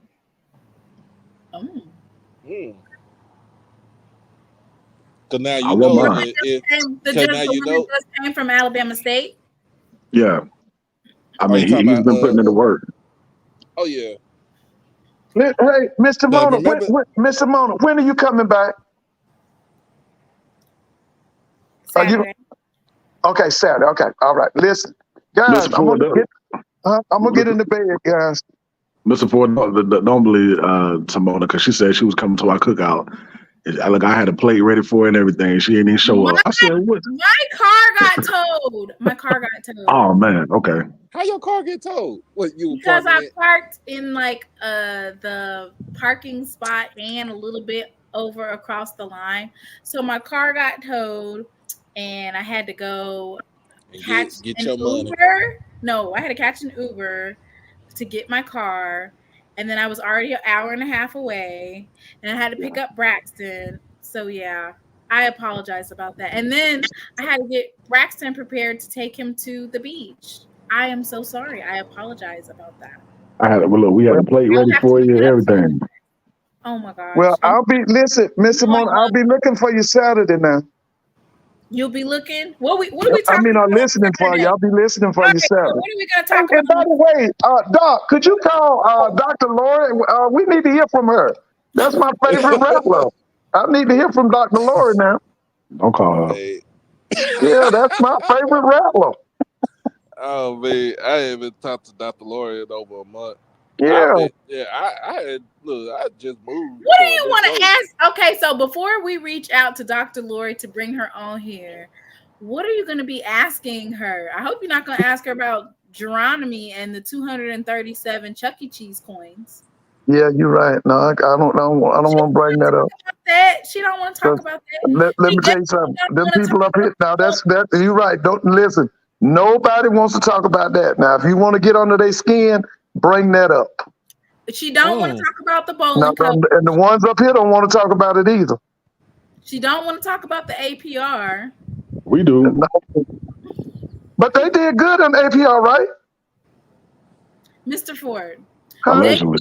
For their single, they pulled out the playbook, and I ain't mad at FAMU. They basically did what the white folks do, where the athletes that don't necessarily do that well academically, they put them on a different set of scholarships that aren't factored into the APR. See? Okay. Okay. And so they just took a playbook out of the white folks and what the white folks do. Oh, wait, let me say allegedly. Allegedly, okay? So this is what historically white colleges and universities do. Instead of placing students who might not academically meet the standards on athletic scholarships, they'll place them on a different type of scholarship, and then it's not included in the APR. That's the only way I can think of. That sounds like the University of Georgia. They got all them Negroes up there at University of Georgia on the football team listed as special ed. And they don't know how to read, Mr. Ford. Yeah, and that's how they get by APR. It is so sad. Yeah. Well, listen, y'all have a good night. Mr. Jerome, it's good talking for you. Doc, Doc, hopefully it's going to be over tomorrow, right? Man, I don't even want to talk about it. Yeah, it'll be over tomorrow. So, man, that's all. Man, and just think they beat y'all without Porzingis. Just think how bad they beat y'all if Porzingis was playing. What's the Ford message? What's his name? Porzingis? Ain't it Porzingis? Porzingis, Tingus Pingus. I don't care about that dude no more, man. Oh, they beat y'all without him. Hey, somebody give Mr. Ford Dr. Lori's number because I want her to come on the show. Bring her up here and spill all the tea, okay? That's my favorite rattler, Dr. Lori. Mr. Ford, ain't she the one that got the phone with the AD? Is that the one who did it? No, that was somebody in Tampa. Let me tell you, the word is now that the girl that she had the altercation with, that girl and her family gives big money to Florida A&M now. That's the word up here. Ooh, Erica Hill. Erica Hill. They said that girl's family gives big money to the school. Nah, because Dr. Lori would have cleared it, okay? Yeah. My chest can't be tight. That's right. That's what Dr. Lori said. My chest can't be tight. Chest can't be tight. Ain't nobody finna touch Dr. Lori now. Hey, Doc, call Dr. Lori and tell her we want her on the show Saturday night. Call Dr. Lori. Go to bed, Mr. Ford. Hey, I'm going. Y'all be good now. Have a good night. You too. Mr. Ford being messy. Because what you gonna ask Dr. Lori? That's all you can talk about. What y'all did with them Chuck E. Cheese coins? Did y'all transfer back? Or are they still sitting in the account? Like, what y'all did with them? Well, word on the street was allegedly that who was it? It ain't Carter. It's not Carter, but Raymond James Investments said that they like, nope, they really ain't nothing up in here because we don't know. They don't know what the value is, so he can make up any type of number of what the value is on them showbiz piece of coins. Don't call Dr. Lori because that's all they're gonna be asking is some mess. And I'm pretty sure she doesn't want to speak on that. She's just gonna talk about we are rattlers and we have a way that we hold our institution to a high standard, but she don't want to talk about the 237. I would like an update on that, on whether or not the band is coming to Jackson, but because you had an idea, right? You said bring the band from New Orleans, right? Mm-hmm. On the brain, in the car. In the car? I like that idea. You like that idea, Jerome? So what's the proposal? Like, so they can battle the boom? I mean, just bring Ed in the car because you might not be coming, And Chris ain't gonna dodge no smoke. Ooh. I think it'd be cool to maybe add on that, Doc and Simona, not just in the car, but Central High School out of Memphis. They got a JSC director too. Yeah, Ollie Liddell, Dr. Liddell's son. And, just kind of let them do the halftime show. I really like that idea. I say bring Skyline too. I say bring Skyline High School out here out of Dallas too. Maybe, for homecoming. For that game. Mr. Moore's over talking about Valley's band will come over. Valley is coming anyway when they play us. He'd be a mess. But anyway, thank y'all for coming on tonight. Go ahead and hit that like button. We will be back on for She Loves These SWAC Saturdays. I'm sure we're gonna have some mess popping up. Hey T, yeah. I had first letter on the show earlier. Yes, I'm gonna bring him on. I'll probably bring him on Saturday. He told me to tell you, keep doing the work that you do, cause he like, man, she be having him crack. He be cracking up on the show, man. That be Jerome over there cutting up, and you and Mr. Ford. I just be sitting back laughing. I'm like Marshawn Lynch. I'm just here so I won't get fired. Yep, there we go. Awesome show tonight, Simona. Thank you so much. Thank you for coming. It was fun. As per usual, we going out with a bang. Wait.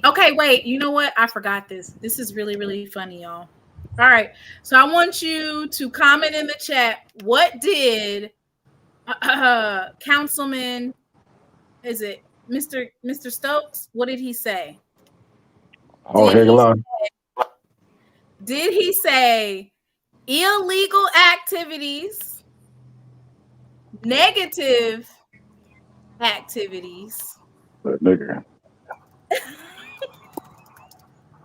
He said or nigga activities, okay? He said nigga activities. So I want everybody, I'm getting ready to play the video so y'all can hear it. And I want to know, which, Mr. Ford came in blasting. He was on one tonight. He came straight in there with the heat of the historical references, which it was a great. If you're just now tuning in or you tuned in halfway in the show, make sure that you go back and watch that. We covered Dr. Hare, right? And his wife. And we covered, it was a great Black history type of breakdown. But I'm going to go ahead and share this, and I want everybody to comment in the chat on whether or not he said illegal activities, negative activities, or nigga activities. Can you hear that? Okay, I'm just making sure you can hear it. Okay. You have homeless in there, you got criminals, all kind of nigga activity taking place right there under the eyes of some children. You have homeless in there, you got criminals, all kind of nigga activity taking place right there under the eyes of some children.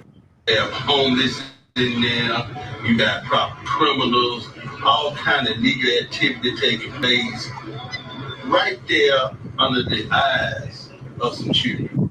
You have homeless in there, you got criminals, all kind of nigga activity taking. Okay, so I'm getting ready to do the YouTube poll, but you can also just comment in the chat.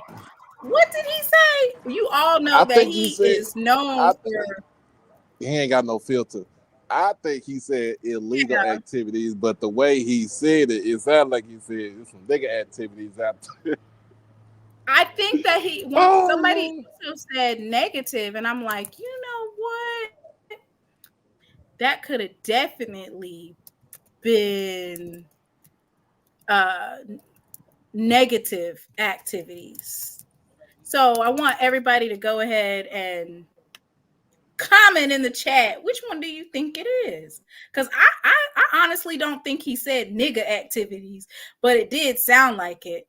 It did sound like nigga activities, but he has a southern drawl. So, and I feel like if you ask or question him, I think he would say something smart. So I would never. That's one person I ain't asking that man no questions. I would be scared to ask him some questions. All right, I'm gonna play it again for you guys, and then you guys can vote in the YouTube poll. You can vote. They have homeless in there. You got proper criminals. All kind of nigga activity taking place right there under the eyes of some children. I really think he said illegal. All kind of illegal activities. All right, we got some illegal. Timona, you need to bring him on the show. Really? You think I should tell him to come? Lord, what would we be talking about? You know, he a big Jackson State fan. I'm Lord have mercy. Look, now when he's serious, he you know, he got some sense when he's serious. But you stick a camera in front of him. Goodness. Oh my goodness, don't he cut up? All the way. Somebody done got Whitley started in the chat. Please. Oh Lord. EA done got Whitley started in the chat. Oh Lord. Y'all know y'all start with her. She gonna get on your head. So everybody so far is saying illegal because you know he has a southern drawl, so everybody's saying illegal. I also feel like it could have been negative activities because that kind of sounds like negative, right? So I loved what I love about having a podcast is being able to take away some stuff that you didn't know. I don't know if Jay White was putting on a front, but I did not know that they were so bougie. I'm surprised. Oh, they bougie. About that. Are you talking about A&M? I did not know that. Oh, they bougie. Yes. They Oh my bougie. goodness. I didn't know that. I did not know that. I didn't know Southern was bougie either. Mr. Moore, why you didn't tell me y'all are bougie? Yeah, Southern not bougie. They just arrogant. A&M, they definitely bougie. You got to go to one of their games. And what do you think Jackson State is, Jerome? What do you think we are? I feel like Jackson State is like it's like a gumbo. You got some arrogant, you got some bougie, you got some elitist. You know, it's all wrapped up into one. You got a little country, a little hood, a little city. You know, just a melting pot. It's a big melting pot. Yes. Okay. And that's what makes us so special and so hated. Facts. Timona, you should go to. I don't know if you got any plans to go to that game in Mobile, but next time we play A&M Huntsville, definitely go check out that. Yeah, Wait, so when you say Mobile, is that the one where they didn't have the running toilets that Dion was complaining about? Yeah. See, that's wild. Yeah, I mean, you know, we played in that game when I was an undergrad, the Gulf Coast Classic. It was cool, but I guess the city just, you know, let the stadium deteriorate. So, I don't know. But if they don't move that Boombox Classic time, I might just slide down to Mobile for that game. Either that or Texas Southern in Houston. We are going to get on that, maybe emailing ESPN directly, or first asking who picked that time, and is that something that we can request to be changed? ESPN picked that time right Then stating the reason, which is for health reasons, of course, for the health and safety of our students, staff, fans, families, children, especially the band students and the the student athletes. It's definitely a concern of ours. So yeah. But you know, we played Southern last year on ESPN Plus, and I think the game started at 6. Nope, Central Time. It had started at that game started at 2. In Baton Rouge last year? Mm-hmm. It was an afternoon It can't game. be because I remember like by the No, time I want to say after. night lights. They had night lights and stuff. Yeah, they had Remember? night lights stuff. No, they played. No, for real, they played that game in the afternoon. It wasn't a 6 o'clock game. It wasn't no 2 o'clock game because it would have been over by 6. Yeah, because I think Southern had debuted those They LED lights. No, they debuted those during it was no for real. It was a that was a night game. No, it was a 2. Remember, No, it was a 3 o'clock game. It was 3 o'clock instead of 2. It was 3 o'clock game because at the time the sun started going down around about 6:30. I remember that. Yeah, they did debut, but remember they debuted those around that time. So no, but you're right. But at the same time, they did debut the lights, and we turned the lights off. Jay White saying that A&M was wine and cheese is not on my bingo card. I think that's why they were so happy to take Coach Don Thornton. So they was the wine. So they the wine and cheese of the SWAC, like Howard is the wine and cheese of the MEAC.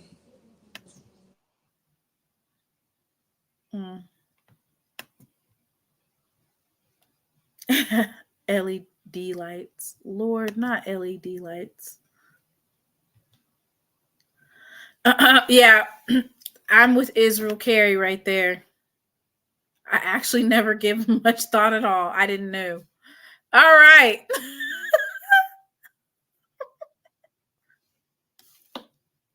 Tailgate is invite only. Oh, y'all are bougie. Shoo. We just walk up to the tailgate and say, hey, cousin, and grab a plate.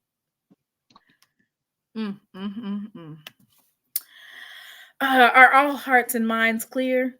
The game was at 6. I was there. That's what I knew that was a night game because we had a watch party for that game, and it started at like 7 our time on the East Coast. But my point is, you know, if they can, you know, televise that game last year at a much later start time, I don't see us pushing the time up being a problem. Right, especially since it's on ESPN Plus, which means that we'll be basically we'll be utilizing our video feed for that game. Right. ESPN won't make it a special trip specifically for that game. And Timona, see what we got to do to get a game on ESPNU. You know, I mean,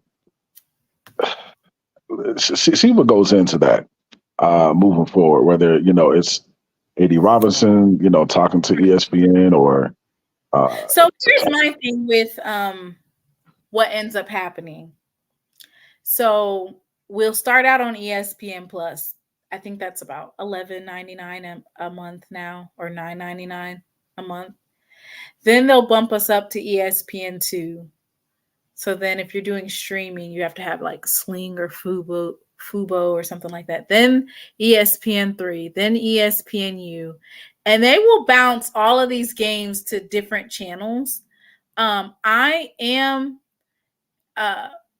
wanting to know what we need to do. I feel like the Boombox Classic needs to become an actual like classic, right?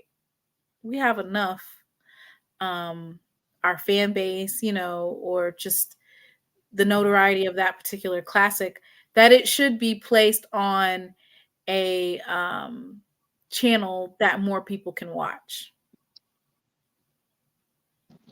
I feel like the SWAC needs to get into the habit of doing its best to air its best games from an optics standpoint. And to me, as far as a classic, I've always loved, I've always bragged that Jackson State and Southern is just basically old school HBCU football. We don't have, it's not necessarily a classic with respect to a title, right? But, it's just two arrogant fan bases coming together who hate each other. Awesome tailgating, just down home, just the essence of what Black college football is about. And which I think we got that with Deion Sanders, what it was about. But because he was standing in front of it, they're thinking that Deion did all of it, and that's not the case. Like, this is literally how this game is when Deion is not here. Our games are live and crazy like this. It's a rival game that needs to be turned into a classic. When I say in terms of classic, what I mean is we need to get sponsors for those particular games because of the sheer amount of people that are in attendance. There's no way that a company wouldn't sponsor that particular game and do an activation, a marketing or brand activation with 60,000 plus people. Well, the SWAC tried to do that, in Birmingham. I wish that deal would have, moved forward. But are you talking about Southern versus Jackson State in Birmingham?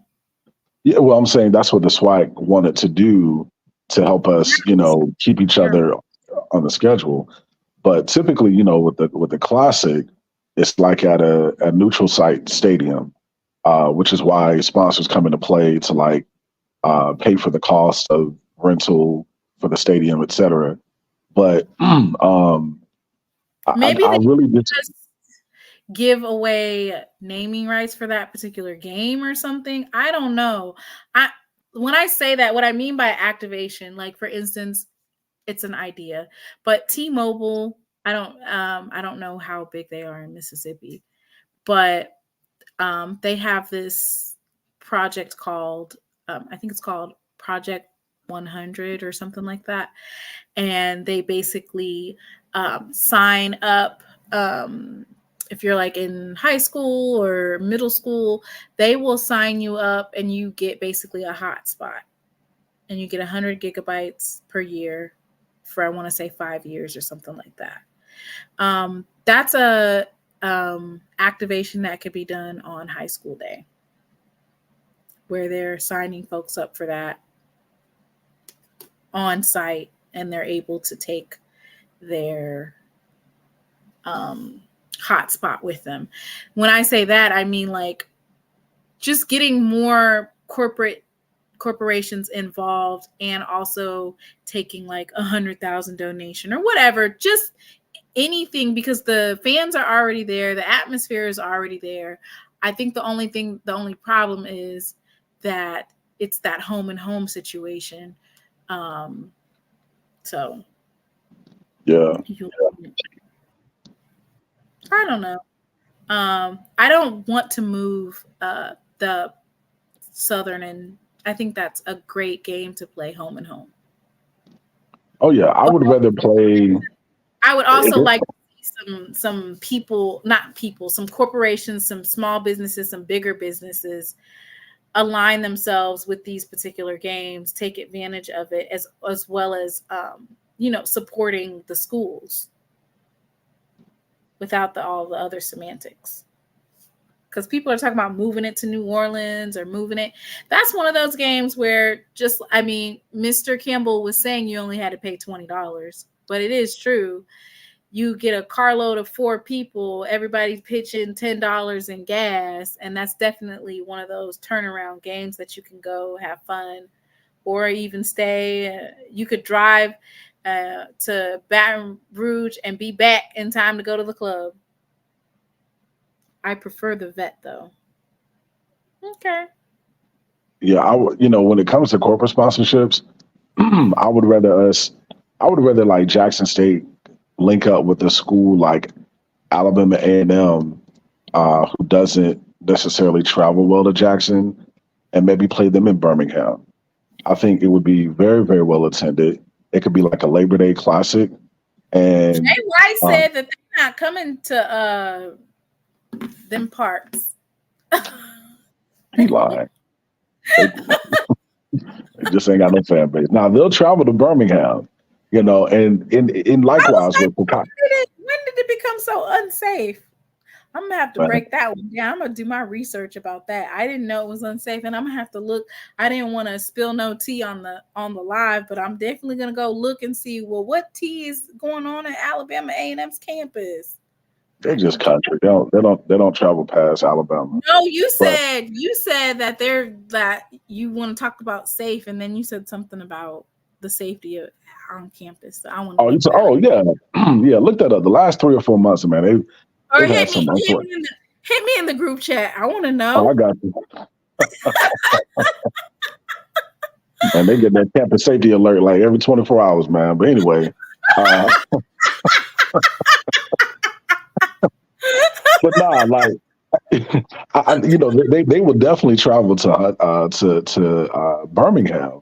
So I like to see us maybe do, because we used to play them Labor Day weekend in Birmingham back in the 90s. We used to rotate between them and Bama State, and there'd be like literally 60,000 fans out there. So if we could capitalize on something like that, with corporate sponsorships, and then conversely, like Chicago, getting some better sponsorships or sponsors at the table, and having like Jackson State versus Tennessee State or Jackson State versus UAPB, because both of those schools have like a ton of students and alums that come from Chicago, the Midwest, et cetera. So I think us maybe like in a 3-year deal in Chicago with the right sponsorship and rotating between TSU and UAPB. What about Charlotte? Yeah, I mean, Charlotte would be great. Charlotte game.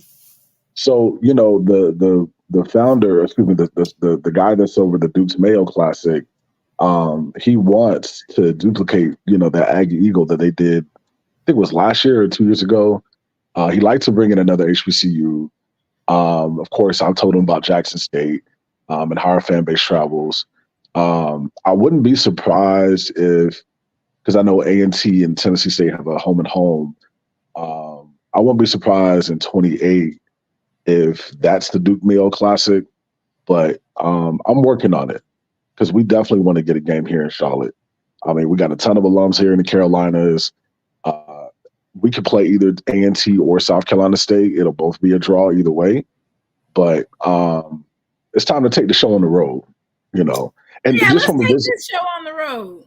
Yeah, I mean, just from a visibility standpoint for Jackson State, from a branding, marketing, recruitment, all of that, between Chicago, hell, even St. Louis, maybe playing UAPB in St. Louis, that'd be a great opportunity for us, the Carolinas. But conversations need to be had, Facts. All right, Jerome. All right. Hey, awesome show, Timon. Appreciate you. I'm so glad Hey. I went to JSU. I'm so glad I went to JSU. I'm so glad I went to JSU. Singing glory, hallelujah. Woo! See, Hey. that's how y'all do it. Yeah. Do y'all love? This pass is intercepted